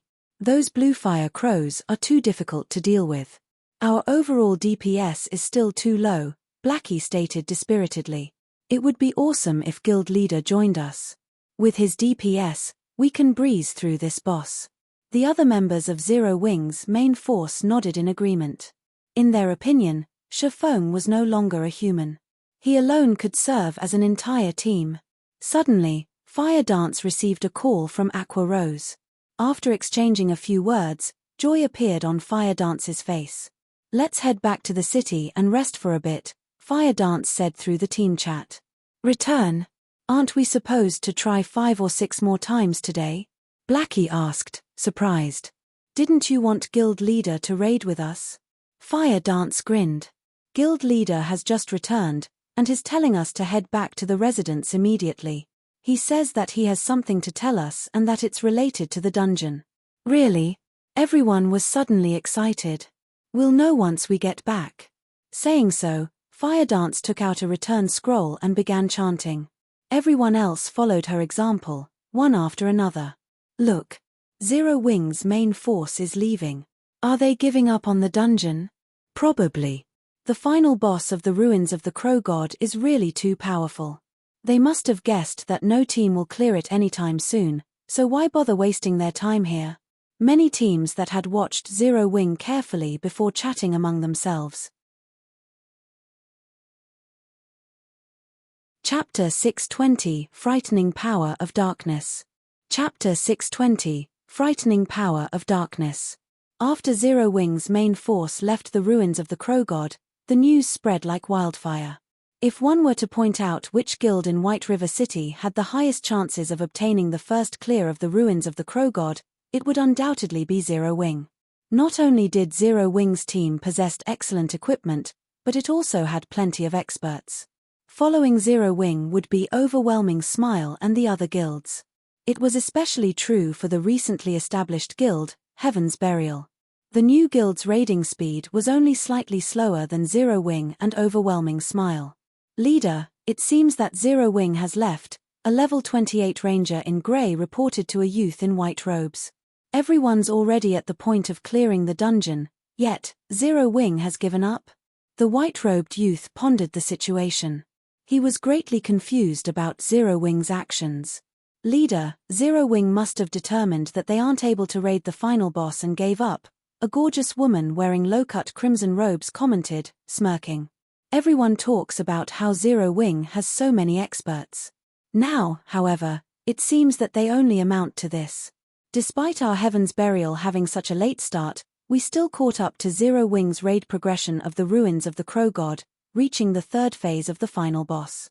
As long as we familiarize ourselves with the boss's 3rd phase, Today might be the day we surpass Zero Wing and become the first guild in White River City to reach the 4th phase of the final boss." Hearing this beautiful woman's words, pride appeared on every face in the team. "Leader, just ignore Zero Wing. We are the experts the company has recruited. Zero Wing arrived in White River City only a few days before us. If we had arrived earlier, Zero Wing would not necessarily be White River City's overlord," a tall and robust level 28 berserker said, laughing. Although Heaven's Burial was a newly established guild, the power backing the guild was much stronger than even the power behind Overwhelming Smile. Moreover, their company had paid a huge price to recruit quite a few well-known experts in the virtual gaming world. Among them, the commander of Heaven's Burial's main force, Flameblood, had been crowned as one of the top 10 newcomers of the virtual gaming world during the previous year. He had once been an expert who had become an overlord in a large-scale virtual reality game. Now that Flameblood and so many other experts have arrived in White River City, if they could not surpass Zero Wing, they would have wasted their many years of playing virtual reality games. Indeed. Regardless of what Zero Wing does, we will be the ones to obtain the first clear of the ruins of the Crow God, Flameblood said, revealing a refreshing smile. Soon, Ghost Shadow and the others will arrive. At that time, Heaven's Burial will claim the ruins of the Crow God in one fell swoop. Hearing the name Ghost Shadow, a hint of reverence appeared in everyone's eyes. The Ghost Shadow Workshop was one of the industry's first-rate gaming workshop. It had came conflicted with super guilds in many virtual reality games before. The strength of the workshop's core members was extraordinary. Meanwhile, in terms of popularity, Ghost Shadow was even superior to the Snow Goddess, Gentle Snow, and the guild leader of Star Alliance, Galaxy Past. 2 days ago, the company successfully purchased Ghost Shadow Workshop, rebranding the workshop's members as members of Heaven's Burial. Heaven's Burial's strength soared instantly and even showed signs of surpassing Zero Wing. Aside from Heaven's Burial, Overwhelming Smile had also made ample preparations in order to conquer the ruins of the Crow God. War Wolf, who had been based in Maple City, had come to White River City. In addition, he brought with him a group of experts with domineering auras. If Shafeng were present, he would definitely be shocked as a few of War Wolf's team actually consisted of Ouroboros's top combatants. Among them was the gifted Soaring Snake, who had undergone a massive change. Not only had he reached level 29, but he also carried 2 blue longswords whose quality could not be determined. The 2 long swords looked identical, and it was obvious that they were a set. "Brother Wolf, now that Zero Wing has given up, the rest will be up to you." Feng Xianyang addressed War Wolf respectfully. After facing a series of failures, Feng Xuanyang's position in Underworld had fallen significantly. However, he had not given up. As long as Overwhelming Smile obtained the first clear of the ruins of the Crow God, he still had a chance to make a comeback. Hence, he had specifically invited War Wolf and the others to help him. "Young Master Feng, you can rest assured. God's Domain is not a one-man game. Even if Black Flame is more powerful, his capabilities inside a large-scale dungeon are limited. With Boss Wolf taking the lead with our expert support, the ruins of the Crow God's first clear will be ours for the taking," an elementalist said confidently. War Wolf only nodded silently. After the 3rd evolution of God's Domain, the powers backing the various large guilds had begun placing importance on the experts in God's Domain. As War Wolf possessed extraordinary strength, his position in Underworld rose rapidly. Not only did Underworld supply him and his team with all sorts of resources, but the organization had also mobilized the guilds under their control in order to gear up War Wolf and the others. In terms of equipment, their team was only slightly inferior to Zero Wing's main force right now. While Overwhelming Smile and Heaven's Burial prepared to go all out in raiding the ruins of the Crow God, things were getting extraordinarily lively in Zero Wing's residence in White River City. "Guild leader is finally willing to lead us in a dungeon. I want to see just what sort of reaction those bastards from Overwhelming Smile will have once we leave them in our dust." Kola laughed loudly. Guild leader said that he would lead us in a dungeon the last time. He's finally fulfilling his promise, Yi Wumian said, laughing as well. Zero Wing had already proven its strength to the public many a time through the wars they've participated in. However, regardless of how capable a guild was in PvP, their ability to raid large-scale dungeons was far more important. Only when they obtained the first clear of the ruins of the Crow God would they truly stabilize their position as White River City's overlords. Otherwise, other guilds would always try to rise up and overtake Zero Wing. However, compared to White River City's overlord position, what everyone truly anticipated was for Shifeng to lead them in a large-scale dungeon personally. That way, they could learn far more from him. It would be a huge help towards improving their own strength. A moment later, the doors of the meeting room abruptly opened. Shifeng slowly entered the room. He had already used the demon mask to recover Black Flame's appearance. Although there were no changes to Black Flame's character, his aura was much stronger than before. Everyone was shocked by this change. Originally, Shifeng's aura had been contained, making him seem like only an ordinary passerby. However, after undergoing a series of challenges that pushed him to his very limits, his strength had improved vastly. At this moment, his previous strength could not compare. He would require some time before he could sheath his aura once more. Taking his seat on the guild leader's throne, Shifeng swept a glance over everyone present and said slowly, "The reason why I've called you guys back is to notify you of one thing. You could also say that this is a core secret of Zero Wing." Upon hearing the words core secret, everyone immediately fell silent. "There's no point in just telling you. I'll give you a demonstration," Shifeng announced, smiling faintly. He then shifted his gaze to the Berserker Shadow Sword, saying, "Shadow Sword, come over here for a moment." Shadow Sword revered Shifeng. Ever since watching Shifeng battle at the teleportation hall, Shadow Sword had been mesmerized by Shifeng's combat techniques. He had watched and learned from Shifeng's battle videos repeatedly, hoping to grasp even the tiniest fraction of Shifeng's techniques. Hearing Shifeng call for him, despite his normal calm, he involuntarily grew excited. Immediately, he walked up to his guild leader. Shifeng stretched out his hand, a black ball the size of a fist suddenly condensing in his palm. The center of the ball looked like a miniature universe. It was fascinating. Shifeng snapped his fingers. This black ball then melded into Shadow Sword's body. When this black ball vanished into Shadow Sword's body, the Berserker's aura changed. Suddenly, Shadow Sword released a frightening aura resembling that of a demonic beast. "This is..." Shadow Sword looked at himself in shock. He had never experienced such a strong force before. With Shadow Sword's astounded reaction, there was no need to mention everyone else's, who possessed acute five senses. So strong. Fire Dance faintly felt a sense of danger when she looked at Shadow Sword. Chapter 621, Sensation. Chapter 621, Sensation. As the commander of Zero Wing's main force, Fire Dance had a very clear understanding of every member's strength. Although Shadow Sword had improved quite significantly during this period, his combat power only ranked slightly above average for the team. He was not capable of making her feel even the slightest hint of danger. However, the Shadow Sword standing before her was vastly different. It was as if he had transformed into an ancient beast, dangerous and threatening, in the blink of an eye. After receiving Lei Bao and Shifeng's continuous guidance, Fire Dance had mostly learned how to control her body's power. She had already taken half a step into the refinement realm.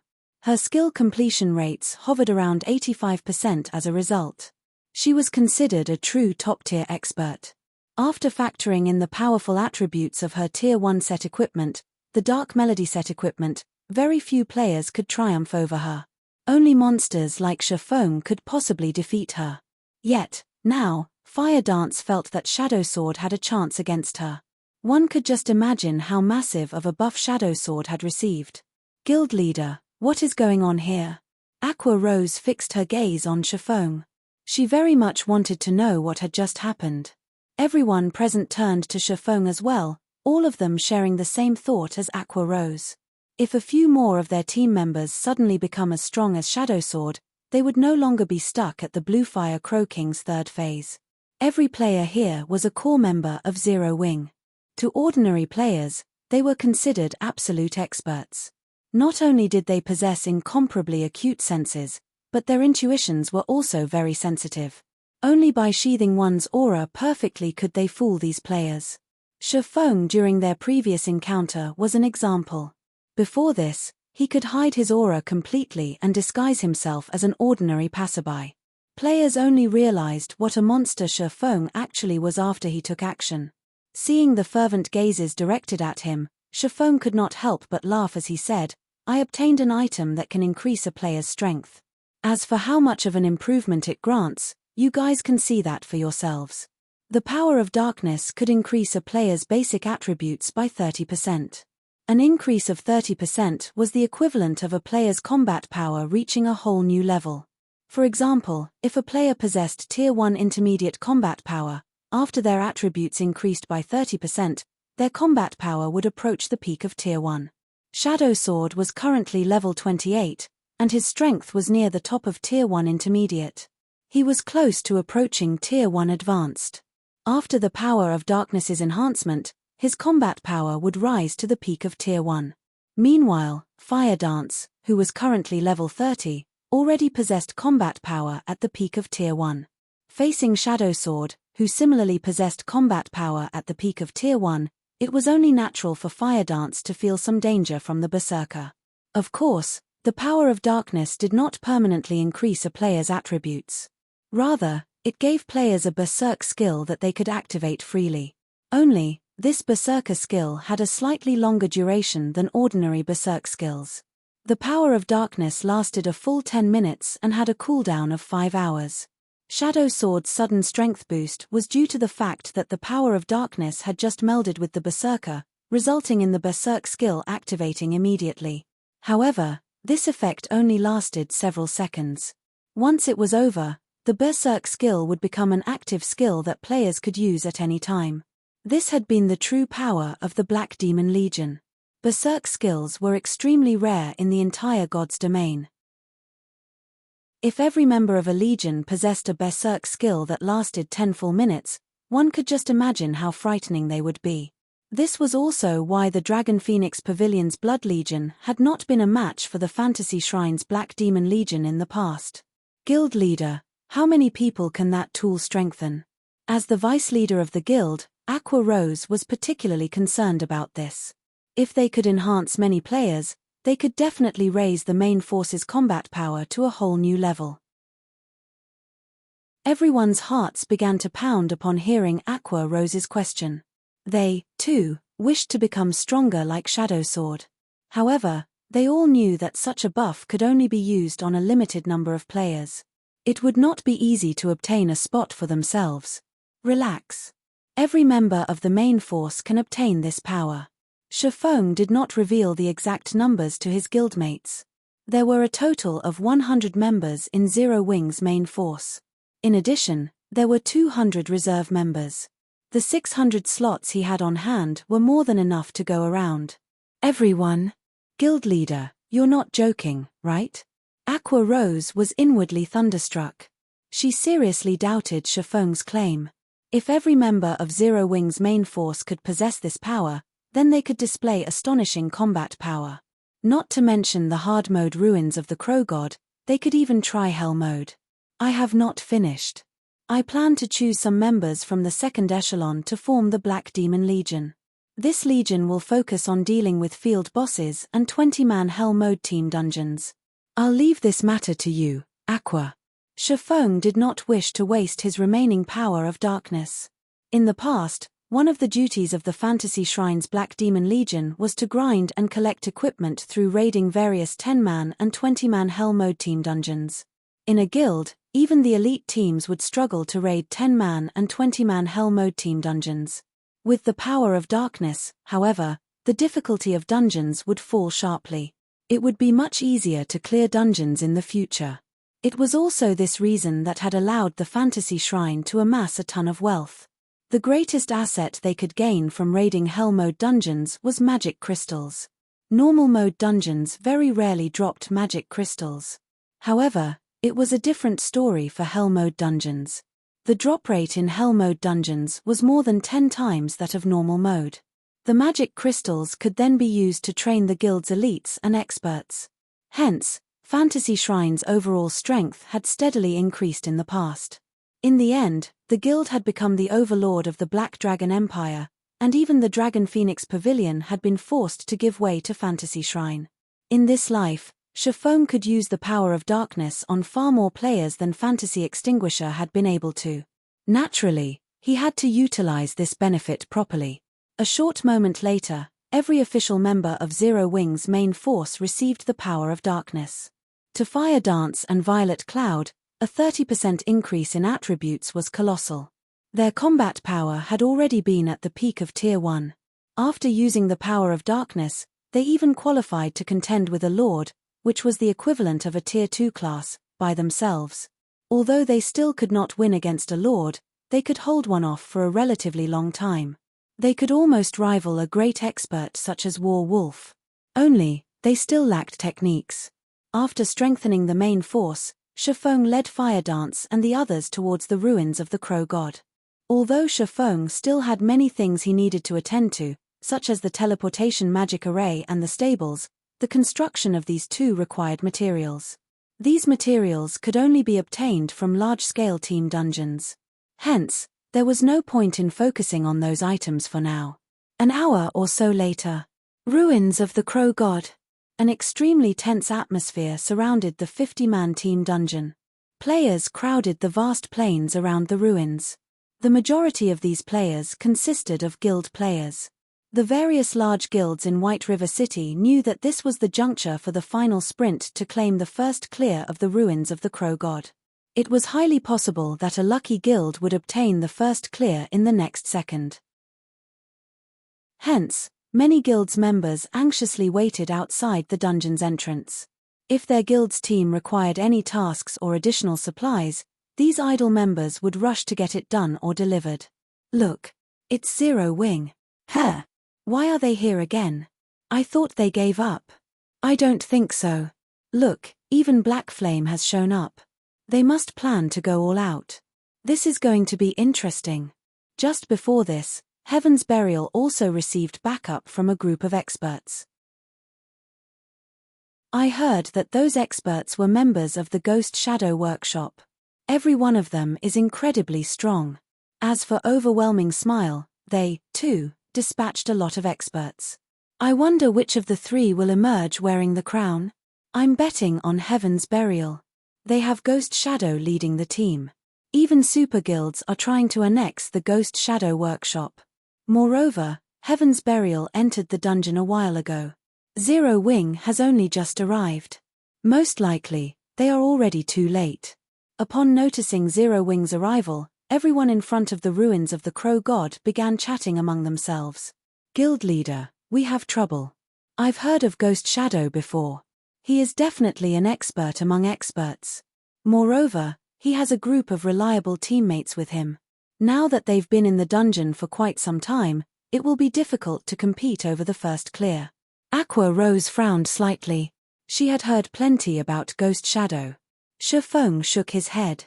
Laughing, he said, "Who says we're competing over the first clear of hard mode?" Everyone turned to Shifeng in shock. However, before they could react, Shifeng selected the dungeon's hell mode difficulty. In the next moment, every member of the team was teleported into the dungeon. Chapter 622, Power that Causes Despair. Chapter 622, Power that Causes Despair. Look. That's the teleportation gate for hell mode. That's impossible, right? Is Zero Wing actually challenging the hell mode ruins of the Crow God? Have they lost their minds? I heard that the ruins' final boss is a great lord. It's many times stronger than a high lord ranked boss. There's no way any of these guilds can beat something so strong. Could Zero Wing's team leader have chosen the wrong difficulty? When everyone outside the ruins of the Crow God saw the pair of pitch-black teleportation gates and the flickering skull behind it, their eyes nearly popped out of their sockets. The final boss of hard mode already made them feel powerless. None of them even humored the thought of raiding hell mode. Shortly after Shifeng and the others entered the dungeon, the news quickly spread throughout White River City. No one who heard it could bring themselves to believe that it was true. Meanwhile, if one had to point out who was most shocked by the news, then it would be White River City's various large guilds. Now that White River City's long period of development had come to an end, the city contained well over 100 guilds. Meanwhile, as White River City's overlord, Zero Wing constantly received attention from many of these guilds. They actually dare challenge Hell Mode even though they still haven't cleared Hard Mode. I never thought that Black Flame would be so foolhardy. When Feng Shenyang received the latest news regarding Zero Wing, he could not contain his mocking smile. Underworld's information network covered over a dozen kingdoms and multiple empires. As part of Underworld's middle management, Feng Shenyang knew exactly what the Hell Mode of a 50-man team dungeon represented. Despair. Of all these kingdoms and empires, there were several top-tier large guilds that had already conquered the hard mode of a 50-man team dungeon. Yet, out of all of these guilds, not a single one had managed to defeat the first boss of Hell Mode. They had not even managed to drop the boss's HP below 90%.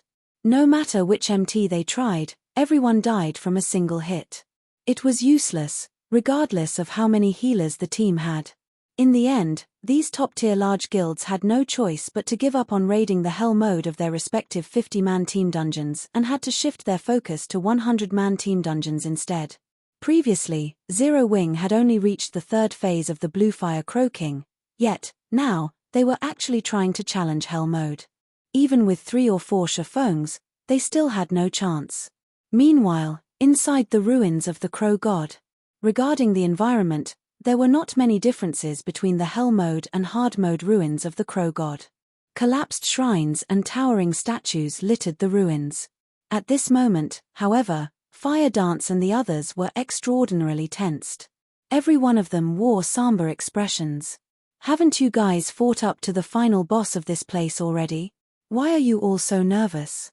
Shifeng could not help but laugh as he looked at his teammates. He was the only one who had not drawn his weapons, ready to fight at a moment's notice. Team dungeons were different from 6-man party dungeons. Team dungeons only refreshed once every 3 days. It did not make a difference if one cleared normal, hard, or hell mode. Moreover, in team dungeons, bosses and monsters would not respawn even if the team decided to change difficulties midway. Teams would not be able to kill bosses that they had already defeated. Depending on which boss a team fought up to, they would simply continue from the same boss after switching difficulties. Only, the strength of the remaining monsters and bosses would change according to the new difficulty. There was a difference between the team dungeons in God's Domain and those in other virtual reality games.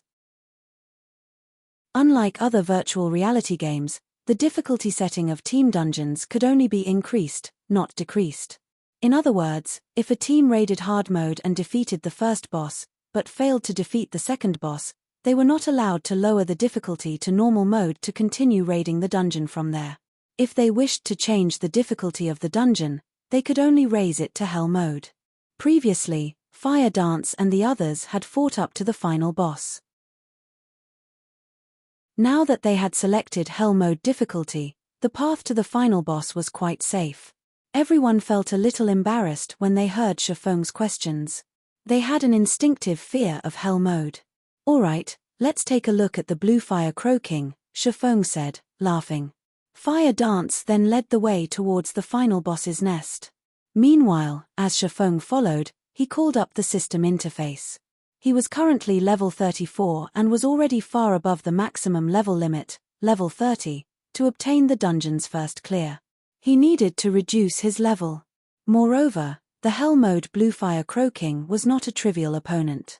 Even if he had 4 additional levels of attributes, it would not make a huge difference. Converting those levels and attributes into combat power would be far more beneficial. Shifeng selected his skill window and clicked on Flame Burst. He leveled up the skill without hesitation. At level 9, Flame Burst was already an impressively domineering skill. After the Flame Burst icon flashed a few times, the skill upgraded to Tier 1, level 5. The skill's stats increased significantly as well. Flame Burst. Tier 1, level 5, requires 480 million EXP to upgrade to Tier 1 level 6 skill. Channeling time, 1 second. gathers the power of flames to a single point and causes 900% damage to the target. Attack count, 15 times. Cooldown, 3 minutes. Originally, the level 9 Flame Burst had an attack count of 12, and every attack dealt 750% of Shifeng's damage. Now, not only did the attack count increase by 3, but the damage each hit dealt also increased significantly. The Tier 1, Level 5 Flame Burst's damage far surpassed the Level 9 Flame Burst. At the same time, however, Shifeng's level fell rapidly. In the blink of an eye, he dropped to level 30, which was in line with the requirement of obtaining first clear of the dungeon. As expected of a super skill. If I want to upgrade Flame Burst further, I'll have to wait until I am level 40 at the very least. Shifeng inwardly calculated. Flame Burst required 480 million EXP just to reach the next level. With Shifeng's current level, if he upgraded Flame Burst to Tier 1, level 6, he would most likely drop to level 25. Any other player would most likely lose many more levels. Shifeng's saving grace was his class's high EXP requirement. However, upgrading Flame Burst to Tier 1, level 5 at the cost of 4 levels was still a worthwhile exchange. With this skill alone, Shifeng was confident of heavily injuring even a full HP Lord. In the future, he would have a much easier time killing Lord-ranked monsters. Half an hour later, Shifeng and the others arrived before the Crow God's shrine, the Bluefire Crow King's nest. It's huge. Blackie gaped as he gazed at the Bluefire Crow King in the distance. In hard mode, the Bluefire Crow King was roughly 30 meters tall. That was already an intimidating size. Now, however, the Bluefire Crow King before them stood over 50 meters high. The hard mode Bluefire Crow King was a child compared to the hell mode Bluefire Crow King. Bluefire Crow King, Great Lord. Level 30. HP 27,000,000,027,000,000. How are we supposed to fight that? Its HP alone is already more than double that of the High Lord-ranked Bluefire Crow King. Kola gulped, his prior enthusiasm dissipating. Although they were now capable of activating the power of darkness and increasing their basic attributes by 30% for 10 minutes, the Bluefire Crow King's attributes had increased by more than 30%. The gap between them now was even wider than before. Fire Dance frowned. Even she was not confident of taking down such a powerful boss. Leader, are we still going to fight it? Aqua Rose asked as she turned to Shifeng. Initially, due to Shifeng's leadership, everyone had possessed a shred of confidence of conquering the Hell Mode ruins of the Crow God.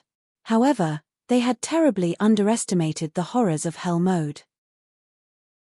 Even with Shifeng, it was impossible for them to defeat such a powerful boss. Fight. Why wouldn't we? What else do you think we came here to do? Shifeng rolled his eyes at his team.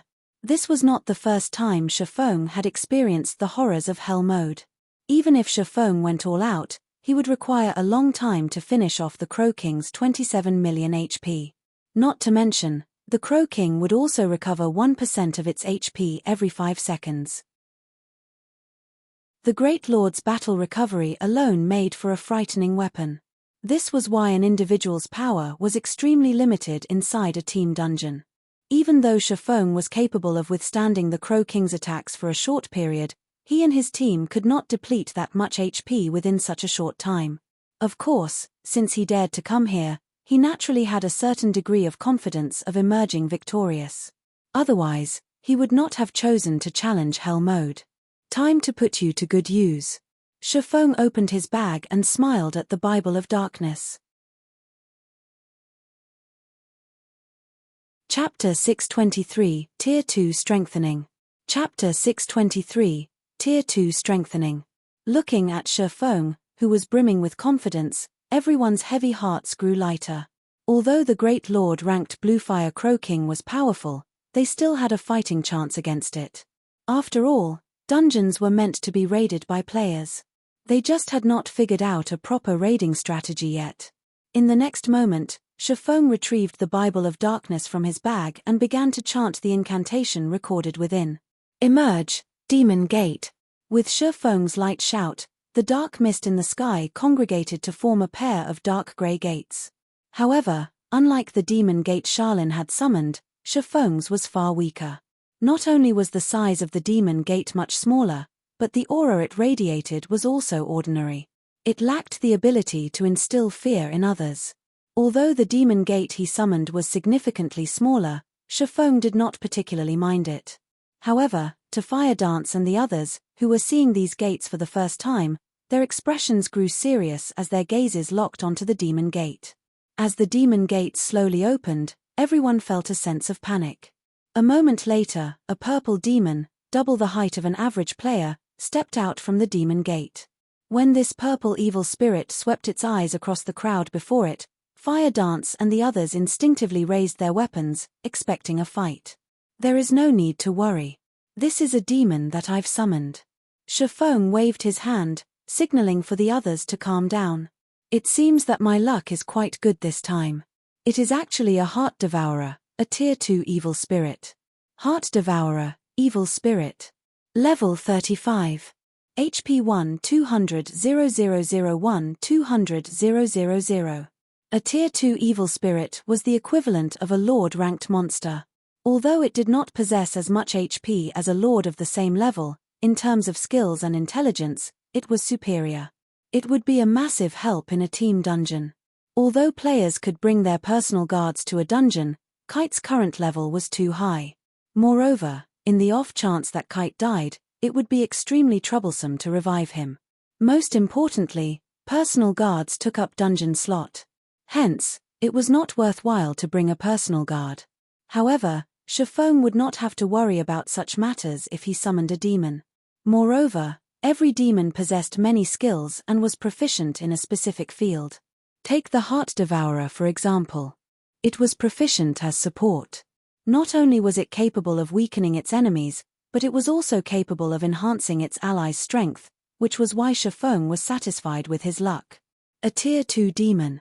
Aqua Rose stared at the Heart Devourer in shock. There were plenty of summoning skills in God's domain.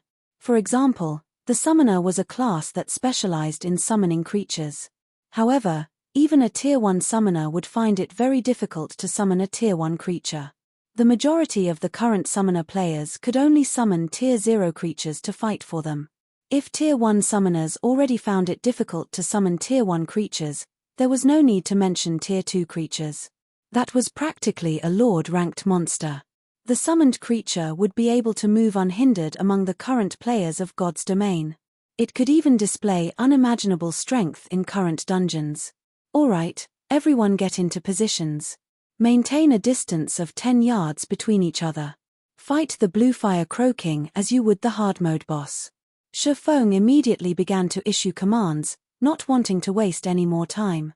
In the past, Shifeng had raided the hell mode ruins of the Crow God so often that he found it tiresome. Only, at that time, he had conquered the dungeon by relying on level suppression. Every one of his team members had been above level 40. The equipment they wore had also been secret silver rank or higher. There were not many differences between the hell mode and hard mode ruins of the Crow God. Only, the basic attributes and skills of the monsters had been greatly enhanced. The dungeon's bosses had not received any additional skills, and no new traps had been added into the dungeon. The ruins of the Crow God could be considered to be a large-scale team dungeon of intermediate difficulty. Heart Devourer, support spells. Shifeng commanded the demon once everyone was in position. Nodding, the Heart Devourer began drawing line after line of runes in the air with its sharp claws. Tier 2 spell, Iron Wall Reinforcement. Tier 2 spell, Blood Radiance. Tier 2 spell, Magic Power Increase. Tier 2 spell, Mad Cow's Power. The Heart Devourer's Tier 2 spells significantly increased the strength of the entire team. It was especially true for Kola's defense and HP. Not only had his defense doubled, but his HP also increased by 60%. Kola's HP was now over 16,000.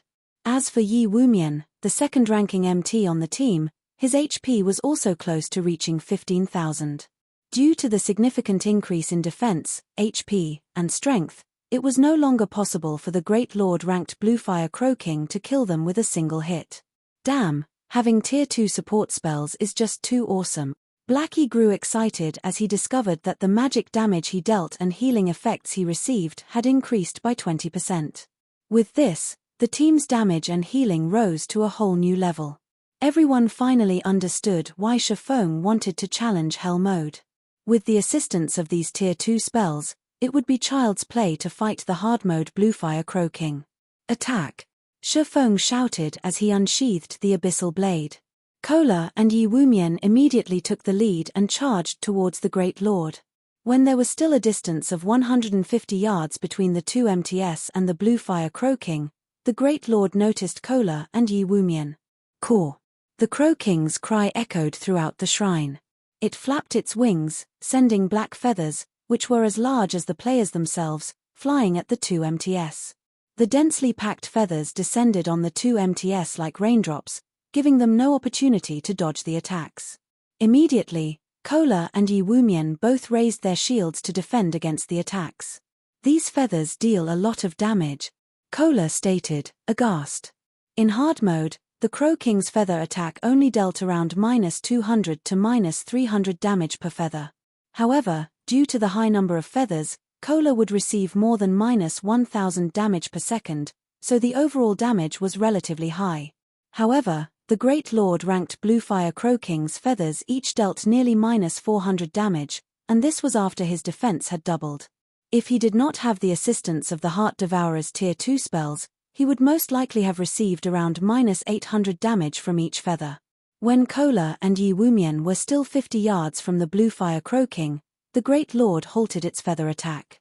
It then condensed a ball of blue fire in its mouth, launching it at the Guardian Knight Kola and the Shield Warrior Yi Wumian. Kola and Yi Wumian had long since familiarized themselves with dodging these flames. Immediately, they both threw themselves to the ground, dodging the blue flames and taking the opportunity to charge at the Great Lord. Shield Bash.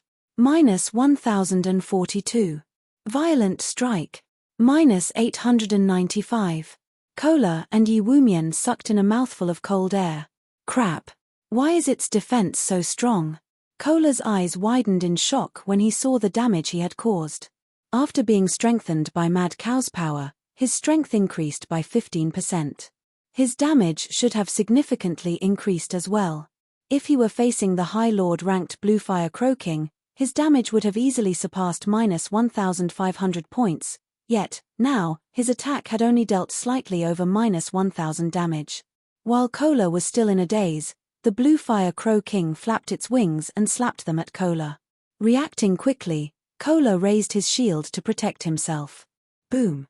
The impact drove Kola knee-deep into the ground. A damage of over -4000 appeared above his head. Why is the Great Lord-ranked Crow King so powerful? Every member of the team was stunned by this scene. If Kola had received the Crow King's attack with his body rather than his shield, he would have most likely died. Moreover, if he had not received the buff to his defense, he would have received over -8000 damage, even if he had blocked the attack with his shield. Shifeng was not surprised. Without the assistance of Tier 2 support spells, Kola would have had to activate the power of darkness to withstand the Great Lord's attacks. Otherwise, the boss would kill him very easily. However, due to the Heart Devourer, this battle became a lot easier. Your turn. Shifeng commanded the Heart Devourer once more. Having prepared for this moment, the Heart Devourer pointed its finger at the sky. Suddenly, a 7-star magic array appeared on the Bluefire Crow King's body. Tier 2 spell, Judgment of the 7 Stars. Immediately, the Bluefire Crow King released a pained cry. Chapter 624, Difference in Strength. Chapter 624, Difference in Strength. The 7-star magic array suppressed the Bluefire Crow King. The Crow King struggled as if it were trapped inside a swamp, its mobility declining sharply. As a result, the Crow King's massive wings, which originally descended towards Kola, slowed significantly as well. Such a powerful spell. Kola took the opportunity to roll out of the way, easily dodging the Great Lord's wing attack. As the team's lead MT, if Kola could dodge the boss's attacks, it would reduce the burden on the team's healers. Moreover, The healers would not have to run the risk of attracting the boss's attention due to healing too much. Good. Everyone, attack. Shifeng nodded as he ordered the team's damage dealers to begin their assault. The Tier 2 spell, Judgment of the Seven Stars, was not an attack-type spell. Instead, it placed a powerful binding on a single target. The spell's effects would even affect a Great Lord. With the Heart Devourer's Judgment of the Seven Stars, both the melee and ranged damage dealers could attack the boss safely. This was particularly helpful to Fire Dance and Flying Shadow as the high damage they dealt drew the Crow King's aggro. With the boss's restricted movements, they could dodge its attacks easily, not having to worry about pulling aggro at all. This was just like the time Blue Frost's team had used the Demon Sealing Barrier on the Great Lord Noya. However, even though the Demon Sealing Barrier's restraining effects were far more powerful than the Judgment of the Seven Stars, players could not maintain the barrier for too long due to a lack of mana. On the other hand, there was no need to worry about such problems when it came to the Judgment of the Seven Stars. The Heart Devourer was a Tier 2 evil spirit. It possessed an abundance of mana, more than a dozen times that of a player of the same level. Hence, the evil spirit could maintain the Tier 2 spell for a very long time, long enough to last until the end of the battle. Moreover, the team would not have to sacrifice any combat power by using the Judgment of the Seven Stars. They were not required to partition a portion of the team to maintain the magic array. Hence, the overall effect of the Judgment of the Seven Stars was much stronger than the Demon Sealing Barrier. The Bible of Darkness really is impressive. It is no wonder why Fantasy Extinguisher had been able to lead his team into large-scale team dungeons, one after another, in the past. Shifeng was extremely satisfied with the Bible of Darkness. Ordinary fragmented legendary items could not compare it at all. Following which, Shifeng joined in the attack on the boss as well. No matter what was said or done, the Blue Fire Crow King was a great lord. Although various spells buffed their team, everyone's total damage was still considerably low. Currently, the team's number 1 DPS was Fire Dance. Each of the female assassins' normal attacks dealt roughly -900 damage. She could inflict over -2000 damage if she used her skills. Even when she used Absolute Strike, the most powerful burst skill available to a Tier 1 assassin, she only managed to deal around -5000 damage to the Great Lord. As for everyone else, the majority of their normal attacks only dealt around -600 to -700 damage. They were only able to deal more than -1000 damage if they used skills, and very few among them could deal more than -2000 damage. To the Blue Fire Crow King, which had 27 million HP, that damage was practically negligible. Thanks to its battle recovery, the Blue Fire Crow King could recover up to 270,000 HP every 5 seconds. It was the equivalent of recovering 54,000 HP every second. The Crow King's battle recovery alone negated most of the damage everyone dealt. Moreover, this was a battle inside a dungeon, not a shooting range where one could stand still and attack freely. Everyone had to focus attention on dodging the Crow King's attacks, so it was impossible for them to attack constantly. In other words, if their damage output was insufficient, it was impossible for them to kill the Blue Fire Crow King.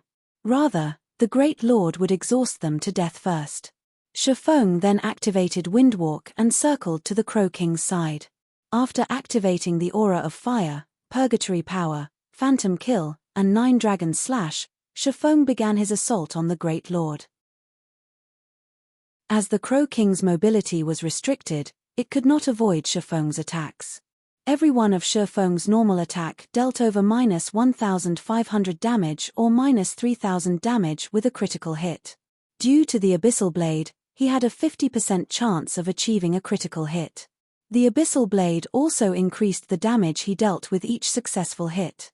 After landing his 10th attack, his subsequent normal attacks began dealing over -1800 damage, over -3600 damage if it were a critical. As for his doppelganger, although it only possessed 70% of Shifeng's attributes, it had activated Blade Liberation, increasing its strength and agility by 90%. The damage the doppelganger currently dealt was actually higher than Shifeng's. Each of its normal attacks dealt over -2400 damage, while its critical hits deal nearly -5000 damage. The doppelganger's attack speed was also slightly faster than Shifeng. Shifeng's normal attack damage was already several times higher than Fire Dance's, not to mention his skills. Double Chop. Minus 11,420, minus 15,432. Double Thunder Flame Explosion.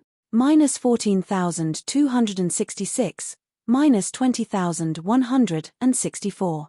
Damages of over minus 10,000 appeared above the Blue Fire Crow King's head, one after another, the Great Lord repeatedly crying out in pain as its HP bar decreased. Everyone's jaws hit the floor when they saw these damages. Guild Leader, are you cheating? Guild Leader, you're not giving us a chance. Everyone's eyes twitched every time they saw Shifeng's attacks deal over minus 10,000 damage. It would have been fine if that was the only issue, but there were also the occasional minus 20,000, or even minus 30,000 hits.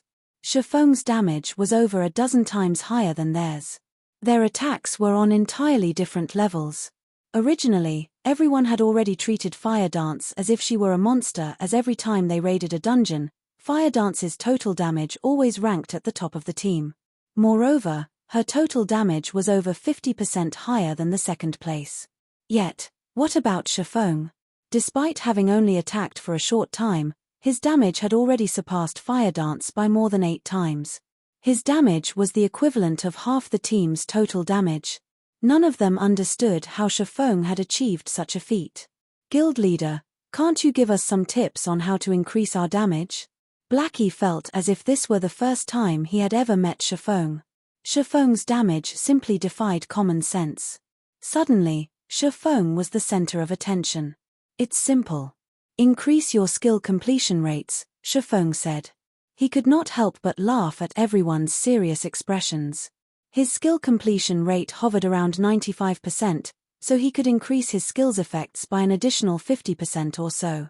In addition to the various powerful items he wore, his damage would naturally be greatly superior to the members of Zero Wing's main force. Guild Leader, how high is your skill completion rate? Aqua Rose asked curiously. She knew full well that Shifeng's skill completion rate was very high. However, her skill completion rate was not low, either. After a period of arduous training, she had managed to maintain it between 83% to 85%.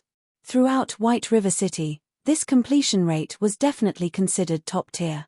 As for Fire Dance and Violet Cloud, they maintained a stable 85%. 95%. Shifeng stated straightforwardly. 95%. Everyone inhaled sharply. After the third evolution of God's Domain, all players had discovered the importance of skill completion rate. Hence, they had all begun to train in order to improve.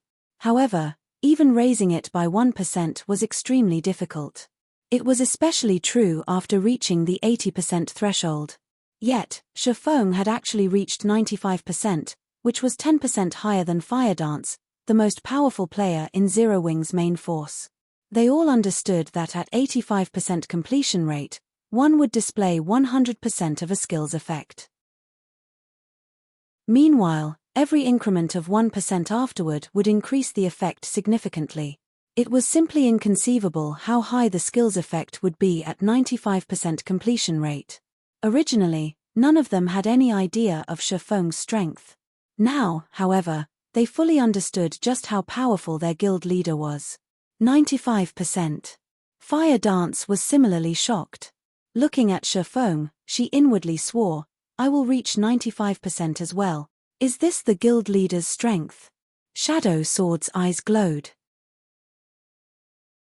This was the first time he felt that his decision to join Zero Wing had been the right one. In truth, Shadow Sword wasn't the only one who had such thoughts. Every team member was suddenly enthusiastic, thinking the same thing. For a time, everyone's reverence and admiration towards Shifeng rose to a whole new level. They all dreamed of the day when they would reach Shifeng's standard. Time quickly passed. Due to Shifeng's stimulation, everyone became even more serious about experimenting to increase their skill completion rates. The Blue Fire Crow King's HP continuously decreased. 98%. 96%. 90%. In just a few short minutes, the Crow King's HP dropped to 70%. Releasing an angry cry, the Blue Fire Crow King soared into the air. Everyone, take caution. The boss has entered its third phase. Shifeng warned. Chapter 625, Teams First Clear. Chapter 625, Teams First Clear. After the judgment of the 7 stars suppressed the Blue Fire Crow King, the blue flames it spewed posed no threat to anyone. In addition, Shifeng would always give a timely reminder before the boss released its flames and, until now, the Crow King's flames had not struck a single player. However, when the Blue Fire Crow King entered its third phase, the battle truly began. They had all fought the Blue Fire Crow King dozens of times now, but they always wiped at the boss's third phase. Hence, now that the Blue Fire Crow King entered this particular phase, they grew anxious. If they were facing the hard mode Blue Fire Crow King, they would not be worried at all. After all, their team's current combat power had reached a whole new level compared their last attempt. It would be child's play for them to conquer hard mode. However, they were currently in the hell mode ruins of the Crow God. The Blue Fire Crow King's skills would be far more powerful than before. After the Crow King released an angry cry, 18 Blue Fire Crows descended from the sky. Not only had the hell mode Blue Fire Crow King entered its third phase at 70% HP, but the Blue Fire Crows it summoned also started out at chieftain rank right off the bat. In hard mode, the Blue Fire Crows only started out as special elites. Every member of the main force was capable of soloing one on their own. However, chieftains were different. There were less than 10 players on the team capable of soloing chieftain. Moreover, the chieftain-ranked Blue Fire Crows of Hell mode each had 900,000 HP, 200,000 more than hard mode. This raised the burden on the team's DPS to devastating levels. The Blue Fire Crows activated their growth skill once every 2 minutes. In other words, if they did not die in 2 minutes, they would become lords. At that time, they would be far more difficult to deal with. However, the 18 chieftain-ranked Blue Fire Crows had a total of 16,200,000 HP. This boss is bullshit. Blackie's expression turned grim. If this were hard mode, the Stars of Light skill he had saved would still be of some help. However, against chieftains with 900,000 HP, even Stars of Light would not do much against them. Everyone, activate the power of darkness.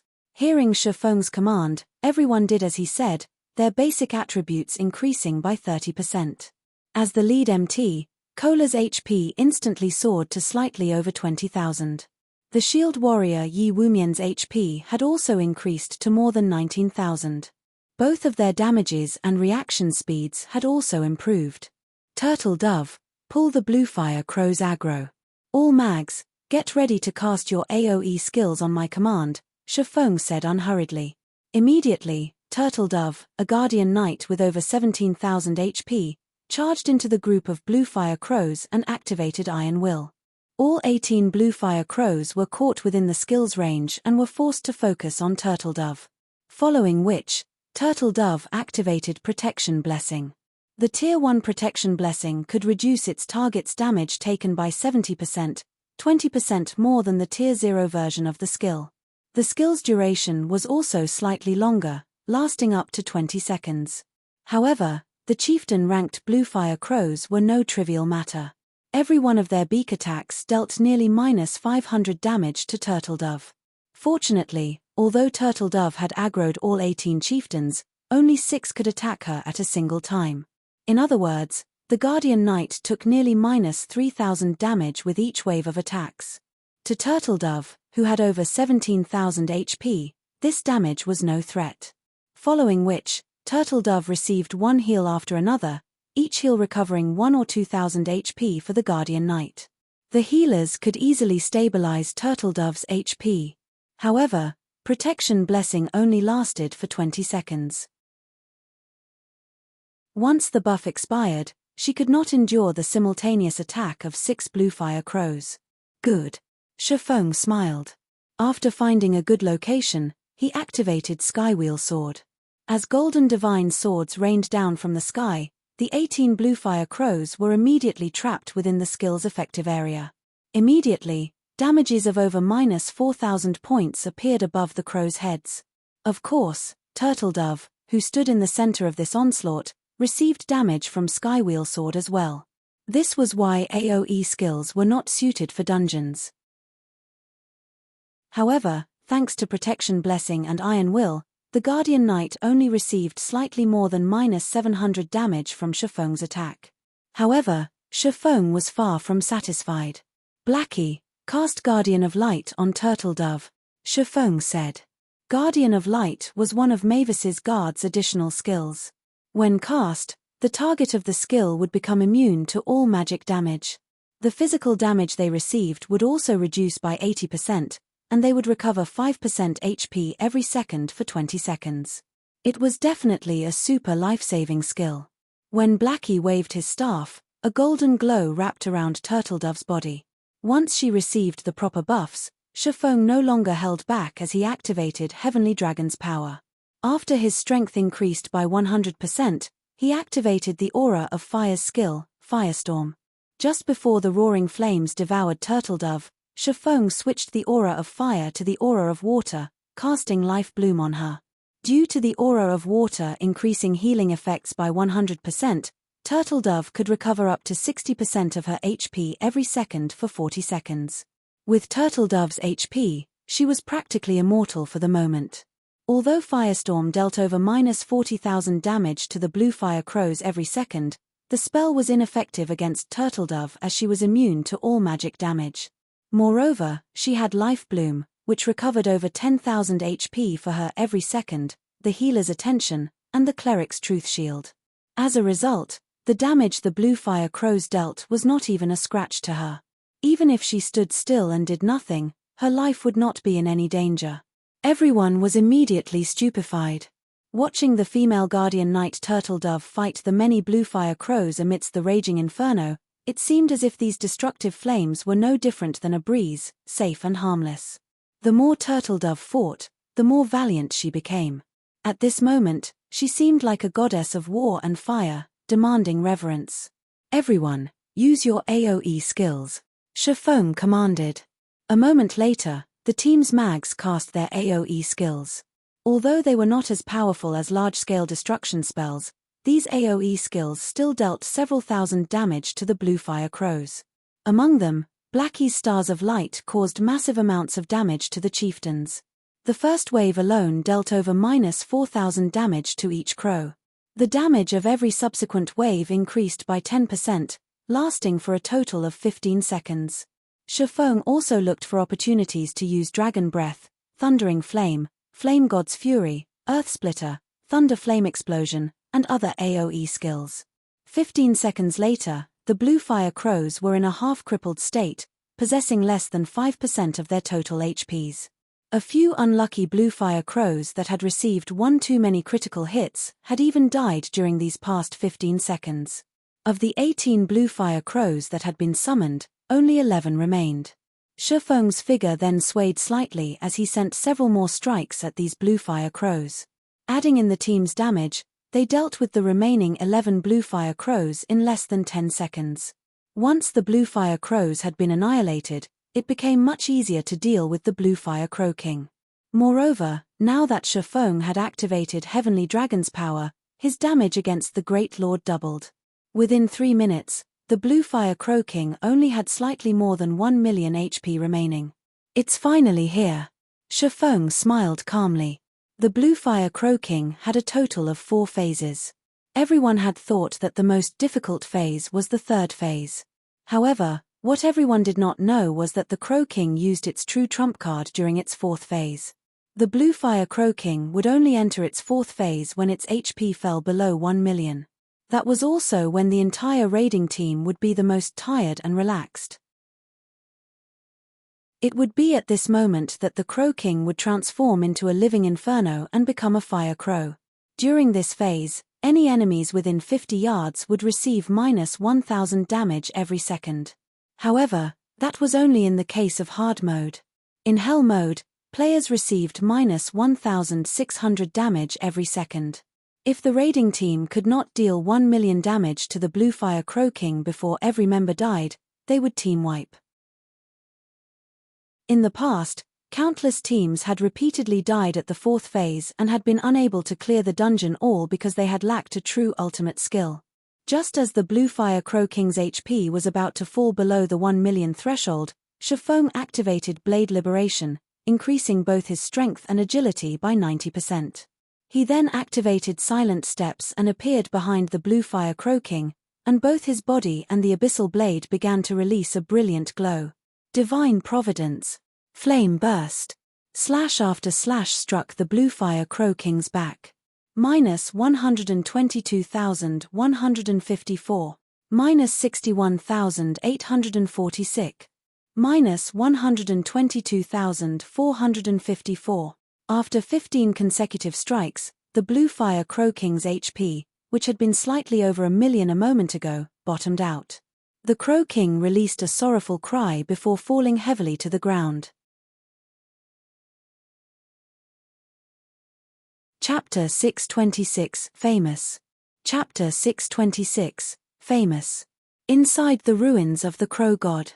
A handsome young man in white robes commanded his team as they attacked the Blue Fire Crow King. This cleric drew runes in midair without rest, using one healing spell after another. Moreover, these spells weren't ordinary spells. Rather, they were Tier 1 healing spells. Yet, his casting speed was the same as when others cast Tier 0 healing spells. All the while doing so, he wore a relaxed expression. His actions were seemingly effortless. In the blink of an eye, the team's low HP MT recovered to full health. This youth was none other than the commander of Heaven's Burial's main force, Flame Blood. Just 3% HP to go. Raise the damage output. Flame Blood shouted sternly. Currently, less than half of the original team of 50 remained, the Blue Fire Crow King's flames having burned every one of them to death. Losing 1000 HP every second was simply too much. Even Flame Blood, one of the virtual gaming world's top 10 newcomers, could only focus on keeping the team's lead MT and himself alive.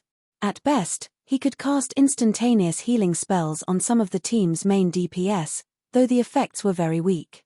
After the Blue Fire Crow King had entered its fourth phase, it had entered its berserk state. Not only had its attack speed increased, but its attack range had also improved. Some of the team members who could not dodge its attacks in time died instantly. Despite the Blue Fire Crow King having only 3% of its HP remaining, to the surviving members of the team, it felt like an iron fortress that they could not break through no matter what they tried. Heaven's Burial wasn't the only one in such a situation. At this moment, Overwhelming Smile was also struggling. Only, Overwhelming Smile was having a slightly easier time of it.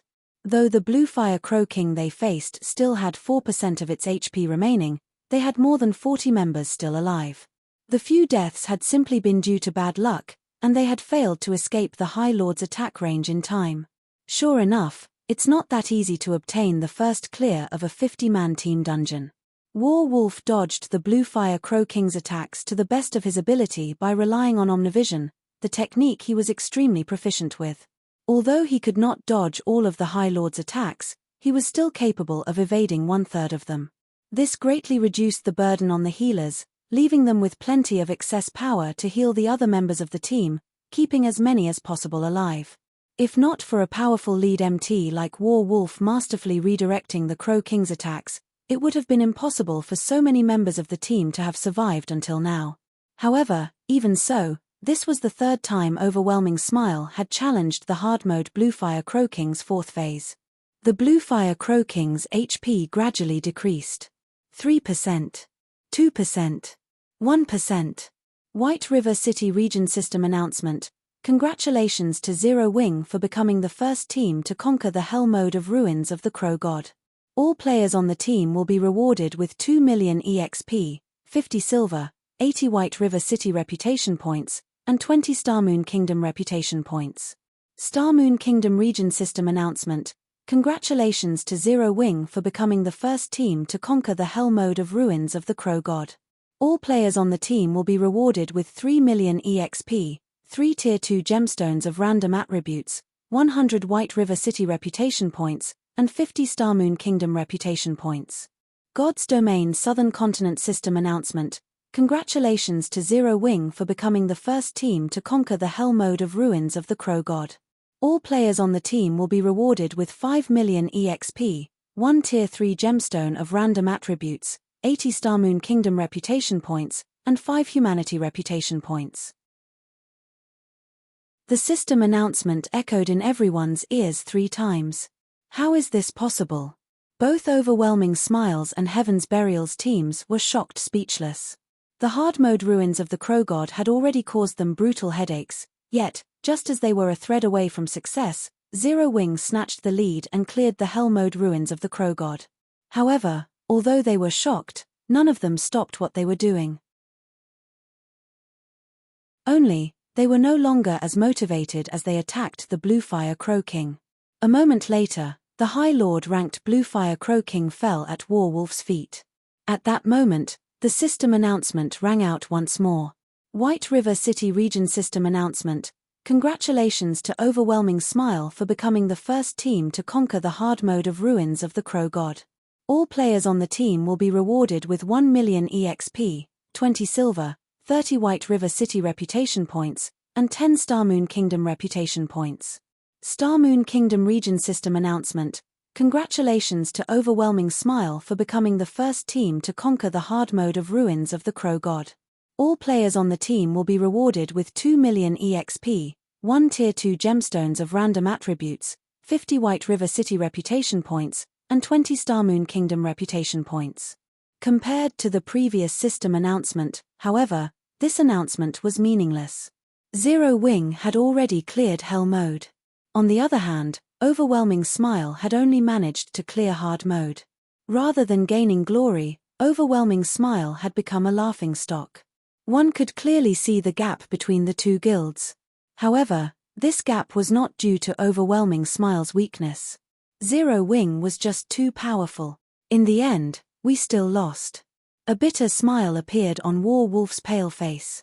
Before this, he had received news stating that Black Flame had led Zero Wing's main force into the hell mode ruins of the Crow God.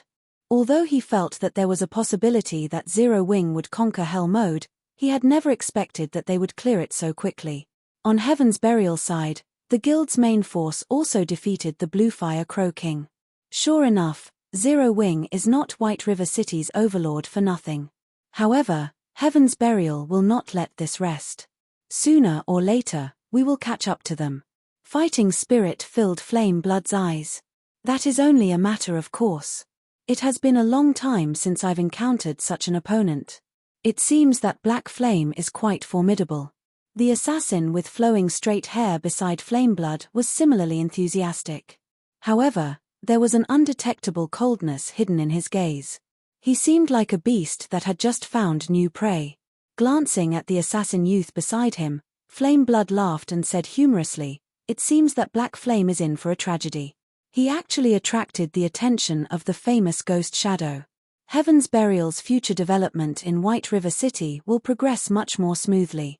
Although I wish to exchange a few moves with him, I am still too weak. Once I complete my quest, I can definitely test Black Flame's skills. Ghost Shadow shook his head in response to Flame Blood's words. He then sheathed his pair of pitch-black short swords and took out a return scroll. He was not the slightest bit interested in the Bluefire Flame King's loot. Compared to Heaven's Burial and Overwhelming Smile's shock, all of White River City, no, all of Star Moon Kingdom was in an uproar. Throughout God's domain, many teams had already obtained the first clear of a 50-man team dungeon. However, that was only limited to 50-man hard mode team dungeons. No one in the surrounding dozen or so kingdoms or several empires had managed to clear hell mode. A newly established guild like Zero Wing stole this glory. It was simply inconceivable. For a time, Zero Wing's reputation soared to new heights. Previously, Zero Wing's success in fending off the Dragon Phoenix Pavilion's assault had attracted the attention of over a dozen kingdoms and empires. However, Zero Wing had only been protecting themselves. Moreover, they had relied on the strength of NPC guards rather than their own members. There was no need to grow wary of Zero Wing. Now, however, things had changed completely. Claiming the first clear of a 50-man Hell Mode team dungeon showed that the guild's overall strength should not be underestimated. Zero Wing? Phoenix Rain could not help but smile upon hearing the system notification. It seems that I have underestimated Black Flame's abilities. Fragrance, prepare to head to White River City. Miss, why are we going to White River City? Pantheon's guild leader will arrive shortly, the pretty woman named Pure Fragrance asked, confused. We are going to meet that mysterious Black Flame, of course. Phoenix Rain laughed. Black Flame? Pure Fragrance could not help her curiosity. Who was Black Flame? Could he possibly compare to the guild leader of the Super Guild Pantheon?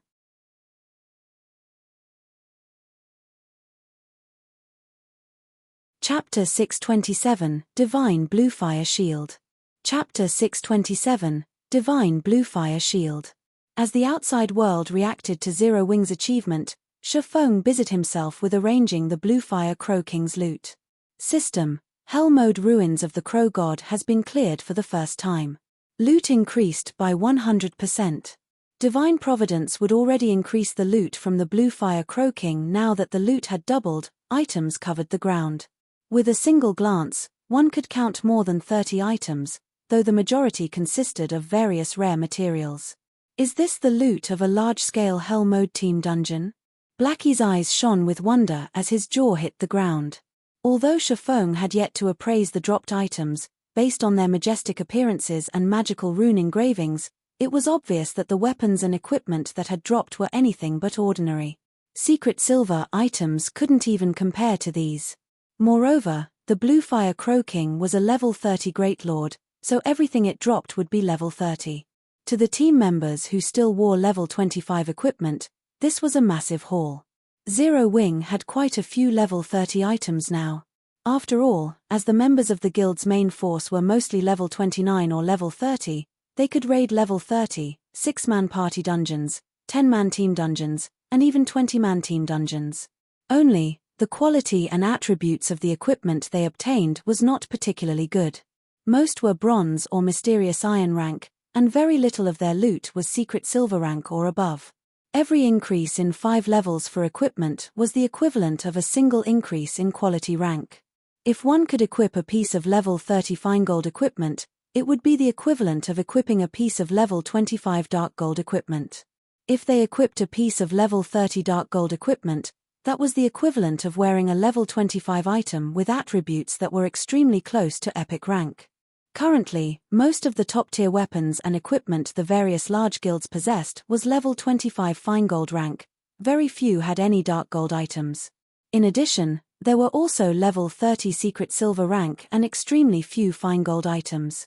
If Zero Wing had level 30 dark gold equipment, it would be considered the best equipment beneath epic equipment and tier 1 set equipment. Although combat techniques were important, a player's basic attributes were equally so. Meanwhile, not only had their team just defeated a level 30 Great Lord, but its drop rate had also increased by 100%. It was natural for the boss to drop a few level 30 dark gold equipment. After picking up all of the loot, Shifeng began appraising the weapons and equipment. Meanwhile, Aqua Rose began distributing the guild contribution points for successfully raiding the dungeon. All raid members would get priority to purchase the weapons and equipment from their dungeon raids with guild contribution points. If nobody wanted the items, only then would they occupy the guild warehouse with a reasonably high price tag, allowing other guild members to purchase them. After successfully raiding a Great Lord ranked boss, everyone received a bounty of guild contribution points. However, no one paid attention to the points they had just earned. Instead, their attention was focused on Shifeng, every one of them prepared to go for broke today. Within Zero Wing's main force, aside from players such as Fire Dance, Aqua Rose, Violet Cloud, Cola, Yi Wumian, Blackie, Minor Wind, and a few others, none of their items could compare to the dropped equipment from a large-scale Hell Mode team dungeon. This was because Shifeng had given Fire Dance and the others a complete Tier 1 set equipment, the best equipment available for Tier 1 classes that was only inferior to Epic set equipment. Hence, until they became a Tier 2 class, they would not need to replace their equipment unless they procured a set of Epic set equipment for themselves. A short moment later, Shifeng finished appraising the loot. A total of 33 items had dropped, and among them, 19 were materials such as magic crystals, 100 beast wood, which was required to construct stables, essence of mana, which was required to construct teleportation magic arrays, and several other super rare materials. Normally, one would not obtain these materials even if they defeated Great Lord-ranked bosses. Now, however, they had actually gained 2 or 3 of each. The benefits of obtaining the first clear of hell mode are impressive, Shifeng stated. He could not help but smile as he gazed at the weapons and equipment inside his bag. Guild leader, what items dropped to make you this happy? Aqua Rose knew of Shifeng's tastes. Items that could excite Shifeng would definitely be something extraordinarily good. That's right. Guild leader, share the stats. Although Blackie wielded an epic staff, he still liked seeing the attributes of excellent weapons and equipment. I won't waste your time. Here, look at this item first, then. Shifeng took out a deep red two-handed sword that emitted pale blue flames. Not only was the weapon extremely attractive, but it also felt as if it possessed extraordinary power. Blue fire double-edged sword, two-handed sword, dark gold rank. Level 30, level 35. Attack power plus 702, currently level 30. Strength plus 54, agility plus 41, endurance plus 44. Attack speed plus 2. Ignore levels plus 10. Attacks have 30% chance to trigger blue fire attack, causing an additional 120% flame damage to the target and reducing the target's defense by 30% for 7 seconds. 20% chance to cause 200% damage. 10% chance to trigger blue fire dance, causing 300% flame damage in a cone. Although the blue fire double-edged sword did not have any active skills, it had plenty of passive skills. Its attack power alone was more impressive than the level 30 abyssal blade. It was a weapon made for violence. Everyone sucked in a breath of cold air upon seeing the blue fire double-edged sword's attributes. Crap. Even epic weapons aren't any better than this. Blackie was stunned. He possessed an epic weapon himself, so he could tell just how excellent of a weapon the blue fire double-edged sword was. It was of the same caliber as the True Fire Blade's fire dance wielded. If one of the team's berserkers equipped this two-handed sword, their DPS would soar by several levels. Their damage would be close to fire dance's. Moreover, the blue fire double-edged sword could be upgraded to level 35. It could rank at the top even amongst level 40 weapons. In other words, if one equipped the two-handed sword, they would not have to worry about replacing their weapon even when they reached level 40. Immediately, the berserkers within the team started drooling, staring at the blue fire double-edged sword with burning gazes. Such powerful attributes. This sword alone could push a berserker's damage to the top of the team, Fire Dance said in awe. Don't be so shocked by this item. The blue fire double-edged sword only ranks 3rd out of the weapons and equipment we obtained. Shifeng shook his head as he chuckled. He then revealed a red and black buckler, saying, "This is the 2nd best item." Hearing Shifeng's claim, everyone was surprised. Such an excellent weapon was not the best piece of equipment that drop. The red and black buckler was only 1/3 the size of an ordinary shield. However, the image of the blue fire crow king had been engraved onto the shield, surrounded by many runes. With a single glance, one could tell that this buckler was extraordinary.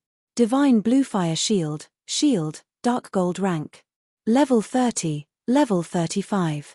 Defense plus 1950, currently level 30.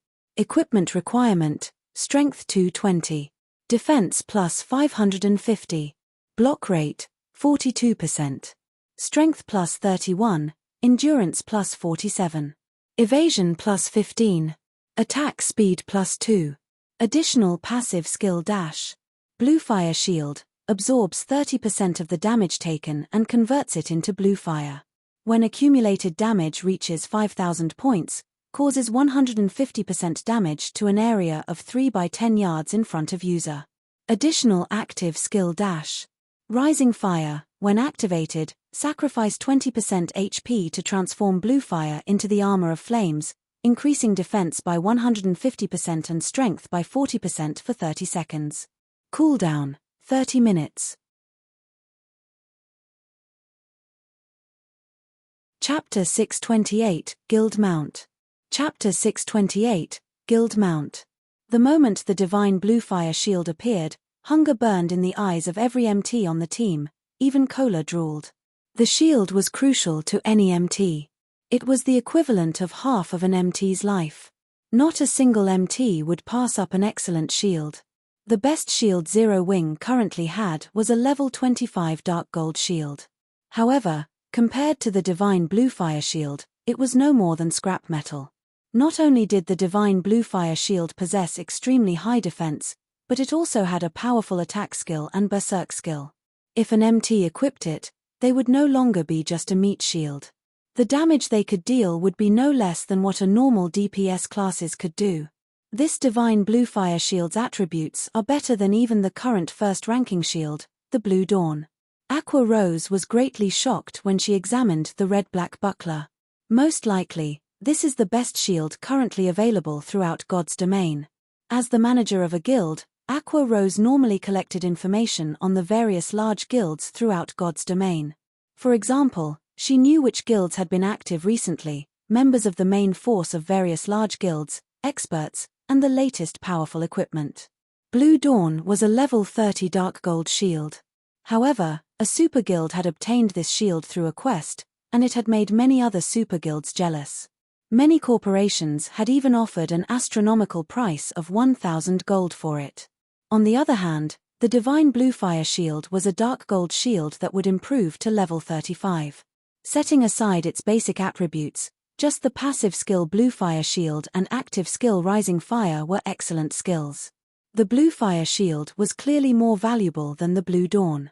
Not including epic shields, it would not be an exaggeration to call it the most powerful shield currently available in God's domain. However, Aqua Rose very quickly realized something. If the divine Bluefire shield, something that was so important to a guild, only ranked second among the loot they had obtained, what kind of item ranked first? Very quickly, the rest of the team reached the same conclusion. Their gazes darted back to Shafong, expectation written all over their faces. Alright, then. I'll unveil the first ranking item. Shafong laughed. He then took out a purple-blue crystal necklace. Chances are that every magical class will go crazy over this. Bluefire heart, necklace, dark gold rank. Equipment requirement, intelligence 200. Level 30, level 40, currently level 30. Strength plus 10, agility plus 10, endurance plus 10, intelligence plus 40, vitality plus 35. Casting speed increased by 20%. Magic damage and healing effects increased by 20%. Passive skill dash. Mana heart, maximum mana increased by 15% and mana recovery rate increased by 50%. Active skill 1 dash. Bluefire devour, burn 30% of your mana in exchange for the power of Bluefire, increasing all skill effects by 200% and mana consumption rate by 200% for 30 seconds. Cooldown, 30 minutes. Active skill 2 dash. Bluefire summon, summons 3 elite ranked Bluefire crows to battle for you for 30 minutes. Cooldown, 5 hours. The Bluefire heart's basic attributes were average at best. However, the necklace's skills increased its value tremendously. The skills almost made up for all of the weaknesses a magical class possessed and enhanced their firepower. Most importantly, the Bluefire heart was a necklace. Ornament-type items were extremely rare in God's domain. The value of one was multiple times that of a weapon or other equipment of the same quality and level. In the case of the Bluefire heart, even a Tier 3 class would continue to use it. Hence, it was significantly more valuable than the divine Bluefire shield. Since you have seen the items for yourselves, you can start bidding for them, Shafong said, grinning at everyone's dumbfounded expressions. First up is the Bluefire double-edged sword. The starting price is 20,000 GCP. Currently, Zero Wing's contribution points were worth roughly 30 copper per point. In other words, 20,000 contribution points was around 60 gold. However, this price didn't surprise any of them. For a weapon of the blue fire double-edged sword's caliber, this was considerably cheap. If it were on the auction house, it would sell for at least 200 or 300 gold. 21,000. 24,000. 26,000. For a time, the berserkers and swordsmen began fervently outbidding each other. As the members of the guild's main force, they frequently raided dungeons, especially small-scale team dungeons. Furthermore, they were the guild's frontline when it came to pioneering team dungeons. They would exchange most of their unwanted equipment for guild contribution points. In addition, they also completed the various high-level guild quests.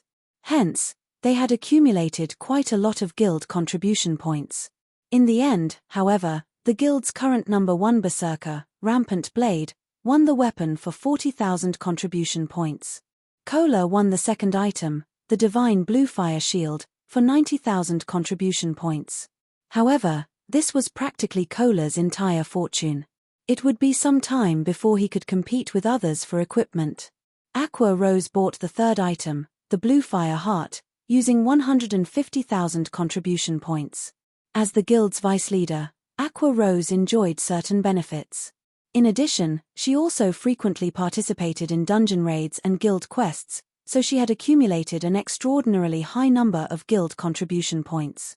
Not even the commander of Zero Wing's main force, Fire Dance, could hold a candle to Aqua Rose. In Zero Wing, only Shifeng was a match for the woman. Everyone on the team envied these three players. These three pieces of equipment were definitely among the best currently available in God's domain. Equipping them would significantly boost their combat power.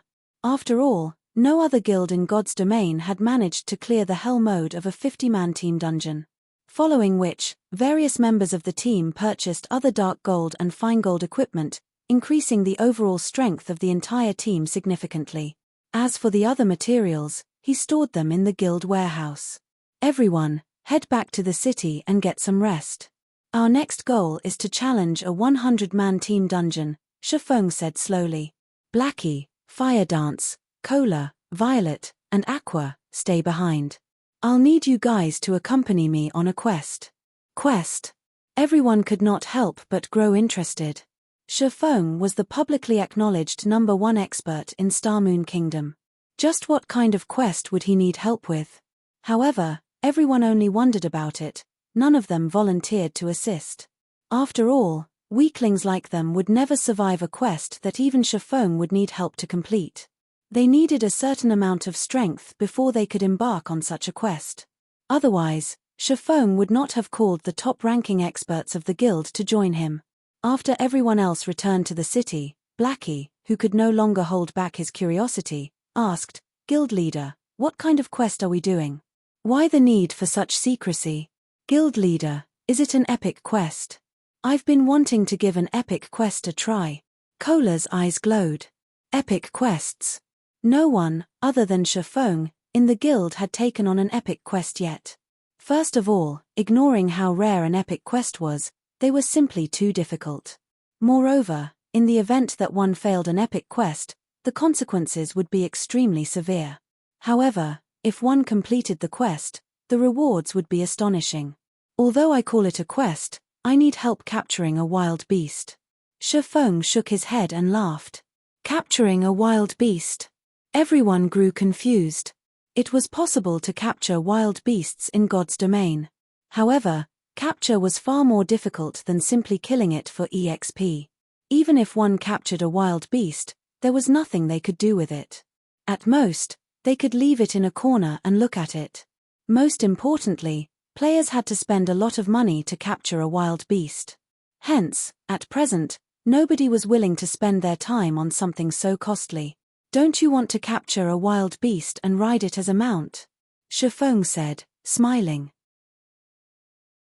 Upon hearing these words, a hint of anticipation flashed in everyone's eyes. However, I heard that, in order to capture a wild beast to tame it into a mount, a guild first needs a stable, Aqua Rose stated. Guild leader, we don't have a stable.